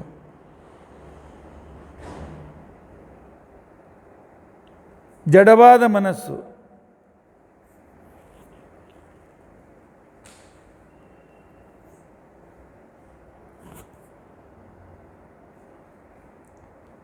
ಅದರಿಂದಲೇ ನನಗೆ ಫಲ ಸಿಗ್ತದೆ, ಲಿಂಗ ಶರೀರದ ಮನಸ್ಸಿಂದ ಫಲ ಸಿಗ್ತದೆ ಅಂತನ್ನೋದು ಕೂಡ ತಪ್ಪು. ಅಥವಾ ನಿಂದು ಪ್ರಶ್ನೆ ಇತ್ತಲ್ಲ, ನಾನು ಮಾಡಿದ್ದೆಲ್ಲ ಕರ್ಮಫಲಗಳು ಹಿಂದಿನ ಸಂಸ್ಕಾರ ಒಮ್ಮೆಲೇ ಸ್ವಪ್ನದಲ್ಲಿ ನಾನು ಕಾಣಿಸ್ಬರಲಿ, ಅಲ್ಲೊಂದು ಸ್ವಲ್ಪ ಅಲ್ಲೊಂಚೂರು ಇಲ್ಲೊಂಚೂರು ಡಾಕ್ಯುಮೆಂಟರಿ ಈಗ ಕಾಣಿಸ್ತದೆ ಅಂತ ನಿನ್ನ ಪ್ರಶ್ನೆ. ಮತ್ತು ಎಲ್ಲ ಸಂಸ್ಕಾರಗಳ ಫಲ ಈ ಜನ್ಮದಲ್ಲಿ ಸಿಗಲಿ, ಅದು ಕೂಡ ಆಗೋದಿಲ್ಲ. ಯಾಕೆ ಅಂತಂದರೆ ಇವು ಎಲ್ಲ ಅಸ್ವತಂತ್ರರು. ನನ್ನ ಕರ್ಮದ ಲೆಕ್ಕ ಇಡ್ತಕ್ಕಂಥ ಇನ್ನೊಬ್ಬ ವ್ಯಕ್ತಿ ಇದ್ದಾನೆ, ಅವನೇ ಭಗವಂತ. ಆ ಪರಮಾತ್ಮ ನಮ್ಮ ಪುಣ್ಯ ಪಾಪಗಳ ಕರ್ಮದ ಲೆಕ್ಕವನ್ನು ಇಟ್ಟು ಆ ರೀತಿಯಾಗಿರ್ತಕ್ಕಂಥ ಈ ಜನ್ಮದಲ್ಲಿ ಎಷ್ಟು ಸುಖ ಕೊಡಬೇಕು, ಎಷ್ಟು ಕಷ್ಟ ಕೊಡಬೇಕು ಅದನ್ನು ನಿರ್ಣಯ ಮಾಡ್ತಾನೆ. ಆದ್ದರಿಂದಾಗಿ ಈ ಮನಃಪ್ರಧಾನವಾಗಿರ್ತಕ್ಕಂಥ ಲಿಂಗ ಶರೀರದಲ್ಲಿರ್ತಕ್ಕಂಥ ಅನುಭವಗಳಿಂದಾಗಿ ಈ ರೀತಿಯಾಗಿರ್ತಕ್ಕಂಥ ಅನುಭವ ಬರುತ್ತದೆ. ಆ ಲಿಂಗ ಶರೀರ ನನ್ನಿಂದ ಬೇರೆ ಅಂತನ್ನುವ ರೀತಿಯಾಗಿರ್ತಕ್ಕಂಥ ರೀತಿಯಲ್ಲಿ ಅದನ್ನು ದೂರೀಕರಿಸಲಿಕ್ಕೆ ಪ್ರಯತ್ನ ಮಾಡಬೇಕು.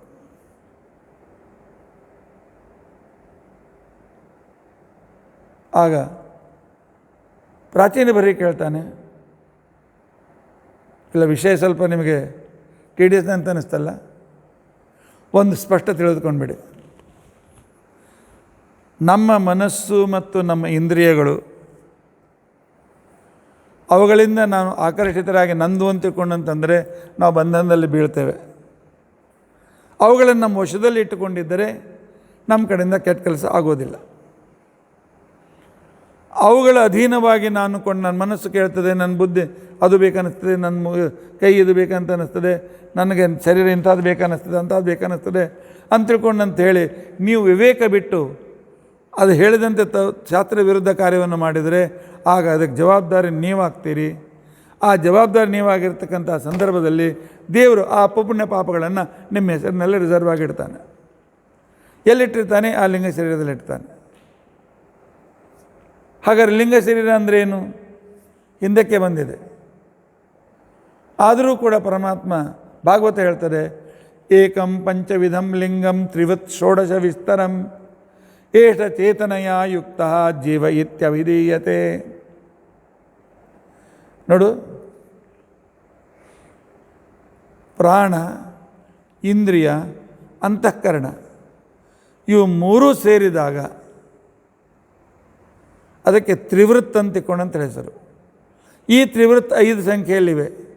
ಪ್ರಾಣ 5, ಇಂದ್ರಿಯ 5, ಮನಸ್ಸು 1, 16. ಈ 5 ಒಂದಾಗಿ ಮಾಡಿದಾಗ ಅದು ಲಿಂಗ ಶರೀರ, ಅದೇ ಪಂಚೀಕರಣ ಅಂತ ತಿಳ್ಕೊಂಡಂತ ಅನಿಸ್ಕೊಳ್ತದೆ. ತಾತ್ಪರ್ಯ, ಲಿಂಗ ಶರೀರದಲ್ಲಿ ಪಂಚ ಜ್ಞಾನೇಂದ್ರಿಯ, ಪಂಚಕರ್ಮೇಂದ್ರಿಯ, ಆನಂತರ ಪಂಚಪ್ರಾಣಗಳು, ಪ್ರಾಣ ಅಪಾನ ವ್ಯಾನ ಉದಾನ ಸಮಾನರು, 1 ಮನಸ್ಸು. ಇವುಗಳಿಂದ ಯುಕ್ತವಾದಂಥ ಶರೀರ ಲಿಂಗ ಶರೀರ ಅಂತದೆ. ಈ ಲಿಂಗ ಶರೀರದ ಸಂಸ್ಕೃತ ಸನ್ನಿಹಿತವಾದಂಥ ಸಂಸ್ಕಾರಗಳೇ ನಮ್ಮ ಮುಂದಿನ ಜನ್ಮಕ್ಕೆ ಕಾರಣೀಭೂತವಾಗಿ ನಾವು ಅನುಭವಕ್ಕೆ ಕಾರಣೀಭೂತವಾಗ್ತವೆ. ಆಚಾರ್ಯ ಇದನ್ನು ಸ್ಪಷ್ಟ ಮಾಡ್ತಾರೆ. ಪ್ರಾಣೇಂದ್ರಿಯ ಅಂತಃಕರಣ ಭೇದೇನ ತ್ರಿವಿಧಂ ಮನಂ ಪಂಚೈವತೆ ಸರ್ವೇ ಪ್ರಾಣಬುದ್ಧೀಂದ್ರಿಯಾಣಿ ಚ ಕರ್ಮೇಂದ್ರಿಯಾಣಿ ಚ ತಥಾ ತಸ್ಮಾತ್ ಪಂಚವಿಧಂ ಶ್ರುತಂ ಲಿಂಗಂ ಷೋಡಶಕಂ ಪ್ರಾಹು ಮನಸಾ ಸ ತತ್ಪುನಃ. ಮನಸ್ಸು, ಪಂಚ ಜ್ಞಾನೇಂದ್ರಿಯ, ಪಂಚಕರ್ಮೇಂದ್ರಿಯ, ಪಂಚಪ್ರಾಣಗಳು ಸೇರಿ ಈ ರೀತಿಯಾದಂಥ ಲಿಂಗ ಶರೀರ. ಇದು ಬಾಹ್ಯ ಸ್ಥೂಲದ ಶರೀರದ ಎಲ್ಲ ರೀತಿಯಾಗಿರ್ತಕ್ಕಂಥ ಸಂಸ್ಕಾರಗಳನ್ನು ಸ್ವೀಕಾರ ಮಾಡೋದರಿಂದಾಗಿ ಆ ಕರ್ಮಾನುಸಾರವಾಗಿ ನಮಗೆ ಮುಂದಿನ ಜನ್ಮಾದಿಗಳು ಬರ್ತದೆ. ಆ ಕರ್ಮದ ಸಂಬಂಧ ಹೇಗೆ? ಶರೀರ ಜೊತೆ ಹೋಗೋದಿಲ್ಲ. ಇನ್ನೊಂದು ಶರೀರಕ್ಕೆ ನಮಗೆ ಇನ್ನೊಂದು ಶರೀರ ಬರುವವರೆಗೂ ಒಬ್ಬ ಮನುಷ್ಯನ ಶರೀರ ಬಿಡ್ತಾನೆ. ಅವನು ಇನ್ನೊಂದು ಶರೀರ ಬರುವವರೆಗೂ ಅವನಿಗೆ ಮೊದಲಿನ ಸಂಸ್ಕಾರ ಹೋಗೋದಿಲ್ಲ. ಯಾಕೆ? ಈ ಸ್ಥೂಲ ಶರೀರದ ಜೊತೆಗೆ ಲಿಂಗ ಶರೀರದ ಎಲ್ಲ ಸಂಸ್ಕಾರಗಳು ಸನ್ನಿಹಿತವಾಗೋದ್ರಿಂದಾಗಿ ಲಿಂಗ ಶರೀರದಿಂದ ಅವನು ಇನ್ನೊಂದು ಶರೀರವನ್ನು ಪಡಿತಾನಲ್ಲ, ಆ ಇನ್ನೊಂದು ಶರೀರ ಪಡೆಯುವವರೆಗೂ ಈ ಶರೀರದ ಎಲ್ಲ ರೀತಿಯಾಗಿರ್ತಕ್ಕಂತಹ ವಿಚಾರಗಳು ಅವನಿಗೆ ಅಲ್ಲಿರ್ತಕ್ಕಂಥ ಸಂಬಂಧ ಉಳಿದಿರುತ್ತದೆ. ಇನ್ನೊಂದು ಶರೀರ, ಇನ್ನೊಂದು ಜನ್ಮ ಬಂದರೆ ಈ ಜನ್ಮ ಸಂಸ್ಕಾರಗಳು ಕಡಿಮೆ ಆಗ್ತದೆ. ಆಗ ಅದರ ತರವಾಗಿ ದೇವರೇನು ಅಲ್ಲಿ ಕೊಡ್ತಾನೆ ಆ ಪ್ರಕಾರ ಸ್ವೀಕಾರ ಮಾಡಬೇಕು. ಅದಕ್ಕೆ ಉದಾಹರಣೆ ಕೊಡ್ತಾ ಇದ್ದಾರೆ ಭಾಗವತ್ಕಾರರು. ಒಂದು ಹುಲ್ಲಟ್ಟಿ ಅಂತ ತಿಳ್ಕೊಂಡು ಅಂತಕ್ಕಂಥ ಒಂದು ಹುಳ ಇದೆ. ಅದು ಯಾವಾಗಲೂ ಹುಲ್ಲಿನ ಮೇಲೆ ಇರ್ತದೆ. ಸ್ವಲ್ಪ ಎತ್ತರ ಹುಲ್ಲು ಬರುತ್ತಲ್ಲ ಹುಲ್ಲಟ್ಟಿ, ಅದು ಆ ಮೊದಲಿನ ಹುಲ್ಲನ್ನು ಬಿಟ್ಟು ಇನ್ನೊಂದು ಹುಲ್ಲಿಗೆ ಹೋಗ್ಬೇಕು ತಿನ್ನಲಿಕ್ಕೆ. ಆದರೆ ಎಲ್ಲಿ ತನಕ ಗಾಳಿಯಿಂದ ಇನ್ನೊಂದು ಹುಲ್ಲು ಇದ್ರ ಹತ್ರ ಬರೋದಿಲ್ಲ, ಇದು ಅದನ್ನು ಹಿಡಿಯೋದಿಲ್ಲ, ಅಲ್ಲಿ ತನಕ ಇದನ್ನು ಬಿಡೋಂಗಿಲ್ಲ. ಹಾಗೆ ಈ ಜನ್ಮದ ಸಂಸ್ಕಾರಗಳು ಲಿಂಗ ಶರೀರದಲ್ಲಿ ಸನ್ನಿಹಿತವಾಗಿದ್ದು, ಸ್ಥೂಲ ಸಂಸ್ಕಾರ ಸುಟ್ಟು ಹೋಗ್ತದೆ, ಆದರೆ ಲಿಂಗ ಶರೀರ ಸನ್ನಿಹಿತವಾದದ್ದರಿಂದಾಗಿ ಇನ್ನೊಂದು ಶರೀರ ಬರುವವರೆಗೂ ಕೂಡ ಇವು ಸಂಸ್ಕಾರ ಹೋಗೋದಿಲ್ಲ, ಆ ಉಳಿದಿರ್ತದೆ. ಆ ಸಂಸ್ಕಾರವು ಇನ್ನೊಂದು ಜನ್ಮಕ್ಕೆ ಕಾರಣೀಭೂತವಾಗ್ತದೆ. ಆ ಸಂಸ್ಕಾರಕ್ಕೆ ಜನ್ಮದ ಕಾರಣೀಭೂತವಾದದ್ದರಿಂದಾಗಿ ಮನಃಪ್ರಧಾನವಾಗಿರ್ತಕ್ಕಂಥ ಲಿಂಗ ಶರೀರದಿಂದಲೇ ಪೂರ್ವಕರ್ಮದ ಸಂಸ್ಕಾರಗಳು ಇರ್ತಕ್ಕಂಥ ಕ್ರಮ ಇರೋದರಿಂದಲೇ ಮುಂದಿನ ಜನ್ಮದಲ್ಲಿ ಅದರ ಅನುಭವ ನಮಗೆ ಬರ್ತದೆ. ಯಾಕೆ ಈ ಲಿಂಗ ಶರೀರ ಆ ಶರೀರದಲ್ಲಿ ಬಂದಿರ್ತದೆ. ಇದಕ್ಕೆ ಉದಾಹರಣೆ ಇನ್ನೊಂದು ಸ್ಪಷ್ಟ ಉದಾಹರಣೆ. ಕೂಸು ಜಸ್ಟ್ ಹುಟ್ಟಿದೆ, ಅಳ್ತಾ ಇದೆ. ಆಗ ಹಿಂದಿನ ಕಾಲಕ್ಕೆ ಮಾಡಿ ಈಗೇನು ಮಾಡಿ ಹೀಗೆ ಅದಕ್ಕೆ ಒಂದು ಸ್ವಲ್ಪ ಜೇನುತುಪ್ಪ ಚಿಪ್ಪಿಸ್ತಾರೆ, ಅಳೋದು ನಿಲ್ಲಿಸ್ತದೆ. ಇನ್ನೂ ಹೊಟ್ಟೆಯಲ್ಲಿ ಹೋಗಿಲ್ಲ, ಅದರ ಹಸಿವು ಪೂರ್ತಿ ಆಗಿಲ್ಲ, ಆದರೂ ಅಳ್ತದೆ, ಆದರೂ ಅದು ಶಾಂತವಾಗ್ತದೆ. ಏಕೆ? ನನಗೆ ತಿನ್ನೋದ್ರಿಂದ ಹಸಿವು ಹೋಗ್ತದೆ ಅಂತನ್ನುವ ಹಿಂದಿನ ಜನ್ಮ ಸಂಸ್ಕಾರ ಉಳಿದಿದೆ. ಹಸಿವೆ ಆದಾಗ ತಾಯಿ ಇನ್ನೂ ತನ್ನ ಹಾಲು ಕುಡಿಸ್ಲಿಕ್ಕೆ ಪ್ರಾರಂಭ ಮಾಡಿಲ್ಲ, ಅದರ ಬಾಯಿಯಲ್ಲಿ ತನ್ನ ಸ್ತನವನ್ನು ಇಟ್ಟಿದ್ದಾಳೆ. ಕೂಸು ತುಂಬನೆ ಆಗ್ತದೆ. ಯಾಕೆ? ಹೊಟ್ಟೆ ತುಂಬ್ತೇನೋ? ಇಲ್ಲ, ನಾನು ಇದನ್ನು ಕುಡಿದ್ರೆ ನನ್ನ ಹೊಟ್ಟೆ ತುಂಬ್ತದೆ. ಇದು ನಾನು ಹೇಳೋದು ಮೊದಲೇ 2-3 ದಿವಸದ ವಿಷಯ. ಈ ಸಂಸ್ಕಾರ ಎಲ್ಲಿಂದ ಬಂತು? ಈ ಸಂಸ್ಕಾರವೇ ಹಿಂದಿನ ಜನ್ಮದ ಸಂಸ್ಕಾರ ಅಂತಿಕೊಂಡು ಹೇಳಿ ಇದನ್ನೇ ಸತ್ಯಬೋ ರಘುತ್ತಮ ಶ್ರೀಪಾದಂಗಳವರು ತಮ್ಮ ಬೃಹದಾರಣ್ಯಕ ಭಾವಬೋಧದಲ್ಲಿ ಹೇಳ್ತಾರೆ. ಈ ರೀತಿಯಾಗಿರ್ತಕ್ಕಂಥ ಸಂಸ್ಕಾರ ಜನ್ಮ ಜನ್ಮಾಂತರಕ್ಕೆ ಇರ್ತದೆ ಅಂತ ತಿಳ್ಕೊಂಡಂತೆ. ನೀವು ಸಣ್ಣ ಶಿಶುಗಳನ್ನು ತೆಗೆದುಕೊಂಡು ಸ್ವಲ್ಪ ಹೀಗೆ ಮಾಡಿ, ಆಗ ತನ್ನ ಕೈ ಗಟ್ಟಿ ಹಿಡ್ಕೋತದೆ. ನಾನು ಏನಾದರೂ ಹಿಡ್ಕೊಂಡ್ರೆ ಬೀಳೋದಿಲ್ಲ ಅನ್ನೋದು ಎಲ್ಲಿಂದ ಅದು ಗೊತ್ತಾಯಿತು? ಅದಕ್ಕೋಸ್ಕರವೇ ನಾವು ಮಾಡಿದ ಕರ್ಮಗಳೆಲ್ಲ, ನಾವು ಮಾಡಿದ ಸಂಬಂಧಗಳು, ಈ ಮನಸ್ಸು ಹಿಂದೆ ಮಾಡಿರ್ತಕ್ಕಂಥ ಸಕಲ ಕರ್ಮಗಳು ಲಿಂಗ ಶರೀರದಲ್ಲಿ ಅದರ ಸಂಸ್ಕಾರ ಸನ್ನಿಹಿತವಾದದ್ದರಿಂದಾಗಿ ಈ ರೀತಿಯಾಗಿರ್ತಕ್ಕಂಥ ಲಿಂಗ ಶರೀರದ ಮುಖಾಂತರ ಮುಂದಿನ ಜನ್ಮದಲ್ಲಿ ಪರಮಾತ್ಮ ನಮಗೆ ಅದರ ದಾರಿದ್ರ್ಯವೋ, ಬಡತನವೋ, ಸುಖವೋ, ದುಃಖವೋ, ರೋಗವೋ ಇತ್ಯಾದಿಗಳನ್ನು ಕೊಡ್ತಾನೆ. ಆದರೆ ಒಂದು ಮಾತು ಕೊನೆಗೆ ನೆನಪಿಟ್ಟುಕೋ, ಈ ನಿರ್ಜೀವವಾಗಿರ್ತಕ್ಕಂಥ ಲಿಂಗ ಶರೀರವು ನಮಗೇನು ಮಾಡಲಿಕ್ಕಾಗೋದಿಲ್ಲ. ಅಲ್ಲಿದ್ದುಕೊಂಡು ಅದರ ಮುಖಾಂತರ ಮಾಡತಕ್ಕಂಥವನು ಪರಮಾತ್ಮ. ಬಂಧಕೋ ಭವಪಾಸೇನ ಭವಪಾಸಾಚ್ಯ ಮೋಚಕ. ಆದ್ದರಿಂದಾಗಿ ಈ ಸಂಸಾರದಲ್ಲಿ ಸಿಗಿಸ್ತಗಳನ್ನು ಅವನೇ, ಈ ಸಂಸಾರದಿಂದ ಮುಕ್ತಗೊಳಿಸ್ತಕ್ಕಂಥವನು ಅವನೇ. ಆದ್ದರಿಂದಾಗಿ ಒಂದು ಕೆಲಸ ಮಾಡು, ಈ ಈ ಬಂಧನಗಳಿಂದ ಮುಕ್ತನಾಗಬೇಕು, ಈ ಜನ್ಮ ಮರಣದ ಬಂಧನದಿಂದ ಮುಕ್ತನಾಗಬೇಕು ಅಂತ ನನಗೆ ಇಚ್ಛೆ ಇದ್ದರೆ ಆ ಪರಮಾತ್ಮನ ಪಾದಾರವಿಂದವನ್ನು ಗಟ್ಟಿಯಾಗಿ ಹಿಡಿದು, ಬರೀ ಅವನಷ್ಟೇ ಅಲ್ಲ, ಅವನ ಪರಿವಾರ ದೇವತೆಗಳು, ಅವನ ಪರಿವಾರ ದೇವತೆಗಳಲ್ಲಿ ತಾರತಮ್ಯಾನುಸಾರವಾಗಿ ಭಕ್ತಿ ಮಾಡ್ತಾ ಮಾಡ್ತಾ ಮಾಡ್ತಾ ಜೀವೋತ್ತಮರಾದ ವಾಯುದೇವರ ಮೇಲೆ ನಮ್ಮ ಗುರುಗಳು ಅಂತಕೊಂಡಂಥ ವಿಶೇಷವಾಗಿ ಭಕ್ತಿಯನ್ನು ಮಾಡ್ತಾ ಅಲ್ಲಿ ಮುಖಾಂತರ ಪರಮಾತ್ಮನಾಗೆ ಪಾದ ಭಕ್ತಿ ಮಾಡು. ಈ ರೀತಿ ಭಕ್ತಿಯಿಂದ ಏನಾಗ್ತದೆ? ಪರಮಾತ್ಮ ಒಲಿದು ಆ ಕಾಲದಲ್ಲಿ ನಮಗೆ ಪ್ರಾರಬ್ಧ ಕ್ರಮದಲ್ಲಿ ಸ್ವಲ್ಪೇ ಪ್ರಾರಬ್ಧ ಕ್ರಮಗಳ ಅನೇಕ ಕರ್ಮಗಳ ರಾಶಿಯಲ್ಲಿ ಸ್ವಲ್ಪವನ್ನು ಕೊಟ್ಟು ಪರಮಾತ್ಮ ನಮ್ಮನ್ನು ಮುಕ್ತ ಮಾಡ್ತಾನೆ. ಇದೇ ಸ್ಪಷ್ಟವಾಗಿರತಕ್ಕಂಥ ವಿವೇಕ. ಭವತಿ ಕೃಷ್ಣೇ ದಯಾ ದೇವೇಶ್ವಕುಂಠ ಜ್ಞಾನಮಾತ್ಮನಿ ಯದಿ ಸ್ಯಾತ್ ಆತ್ಮನೋ ಭೂಯಾತ್ ಅಪವರ್ಗಸ್ಯ ಸಂಸ್ಕೃತೆ. ನಿಂದೇನು ಪ್ರಶ್ನೆ ಇದೆ ಇಲ್ಲ, ಈ ಜನ್ಮದ ಸಂಸ್ಕಾರಗಳು ಮುಂದಿನ ಜನ್ಮಕ್ಕೆ ಏಕೆ ಅಂತಿಕೊಂಡಂತಂದರೆ ಇದೆಲ್ಲೋ ಭಗವಂತನ ಇಚ್ಛೆಯಿಂದ ನಡೀತಕ್ಕಂಥ ಒಂದು ವಿಶಿಷ್ಟವಾಗಿರ್ತಕ್ಕಂಥ ಬಾಗಲ ದರ್ವಾಜ ನಿಕಾಲು ಆಯಾಕು.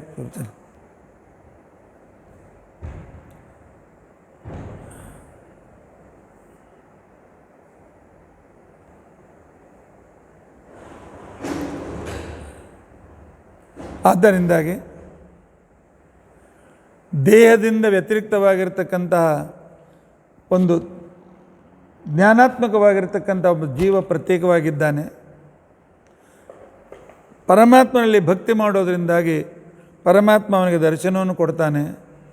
ಪರಮಾತ್ಮ ಯಾವಾಗ ದರ್ಶನ ಕೊಡ್ತಾನೆ ಆಗ ನಮಗೆ ಮೋಕ್ಷ ನಿಶ್ಚಿತ ಅಂತಕ್ಕಂಥ ಒಂದು ಮಾತನ್ನು ನಿರ್ಧಾರ ಮಾಡಿಕೊಂಡು ಈ ಅನಿತ್ಯವಾಗಿರ್ತಕ್ಕಂಥ ಶರೀರ ಸುಖಗಳು, ಅನಿತ್ಯವಾಗಿರ್ತಕ್ಕಂಥ ಸ್ವರ್ಗ ಸುಖಗಳು, ಇವುಗಳ ಕಡೆಗೆ ಬಹಳ ಲಕ್ಷ್ಯ ಕೊಡದೆ ಇವು ಒಂದು ದಿವಸ ನಮಗೆ ದುಃಖವನ್ನು ಕೊಡ್ತವೆ ಅನ್ನೋದನ್ನು ನಿಶ್ಚಯಿಸಿ ಎಷ್ಟು ಬೇಕು ಅಷ್ಟು ಮಾತ್ರ ಇವುಗಳ ಸಂಬಂಧವನ್ನು ಇಟ್ಟುಕೊಂಡು ಆ ನಂತರ ಆ ಪರಮಾತ್ಮನಿಗೆ ನಾವು ಶರಣು ಹೋದರೆ ಆಗ ಪರಮಾತ್ಮ ತಾನು ನಮ್ಮ ಮೇಲೆ ಪರಮಾತ್ಮ ವಿಶೇಷ ಅನುಗ್ರಹ ಮಾಡ್ತಾನೆ.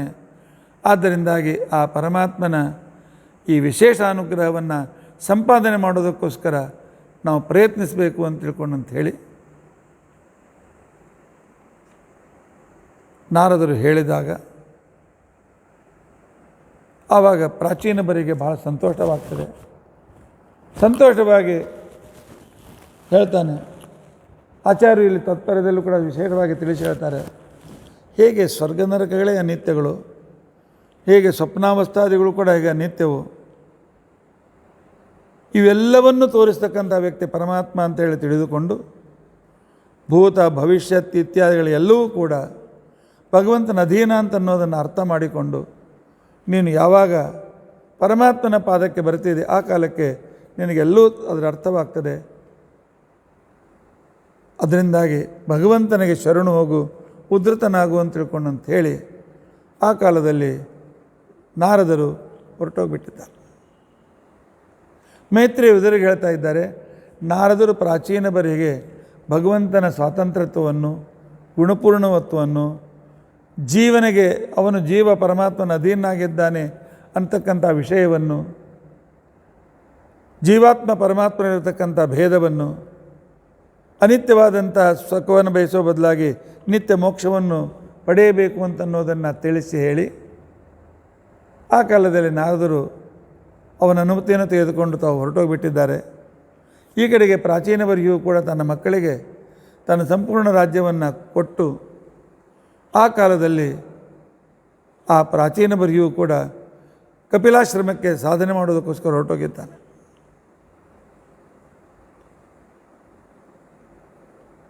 ಇಷ್ಟು ಈ ಪ್ರಾಚೀನ ಬರಿಹಿ ಮತ್ತು ನಾರದ ಹೇಳ್ತಕ್ಕಂಥ ವಿಶಿಷ್ಟವಾಗಿರ್ತಕ್ಕಂಥ ಉಪದೇಶ ಇದೆ.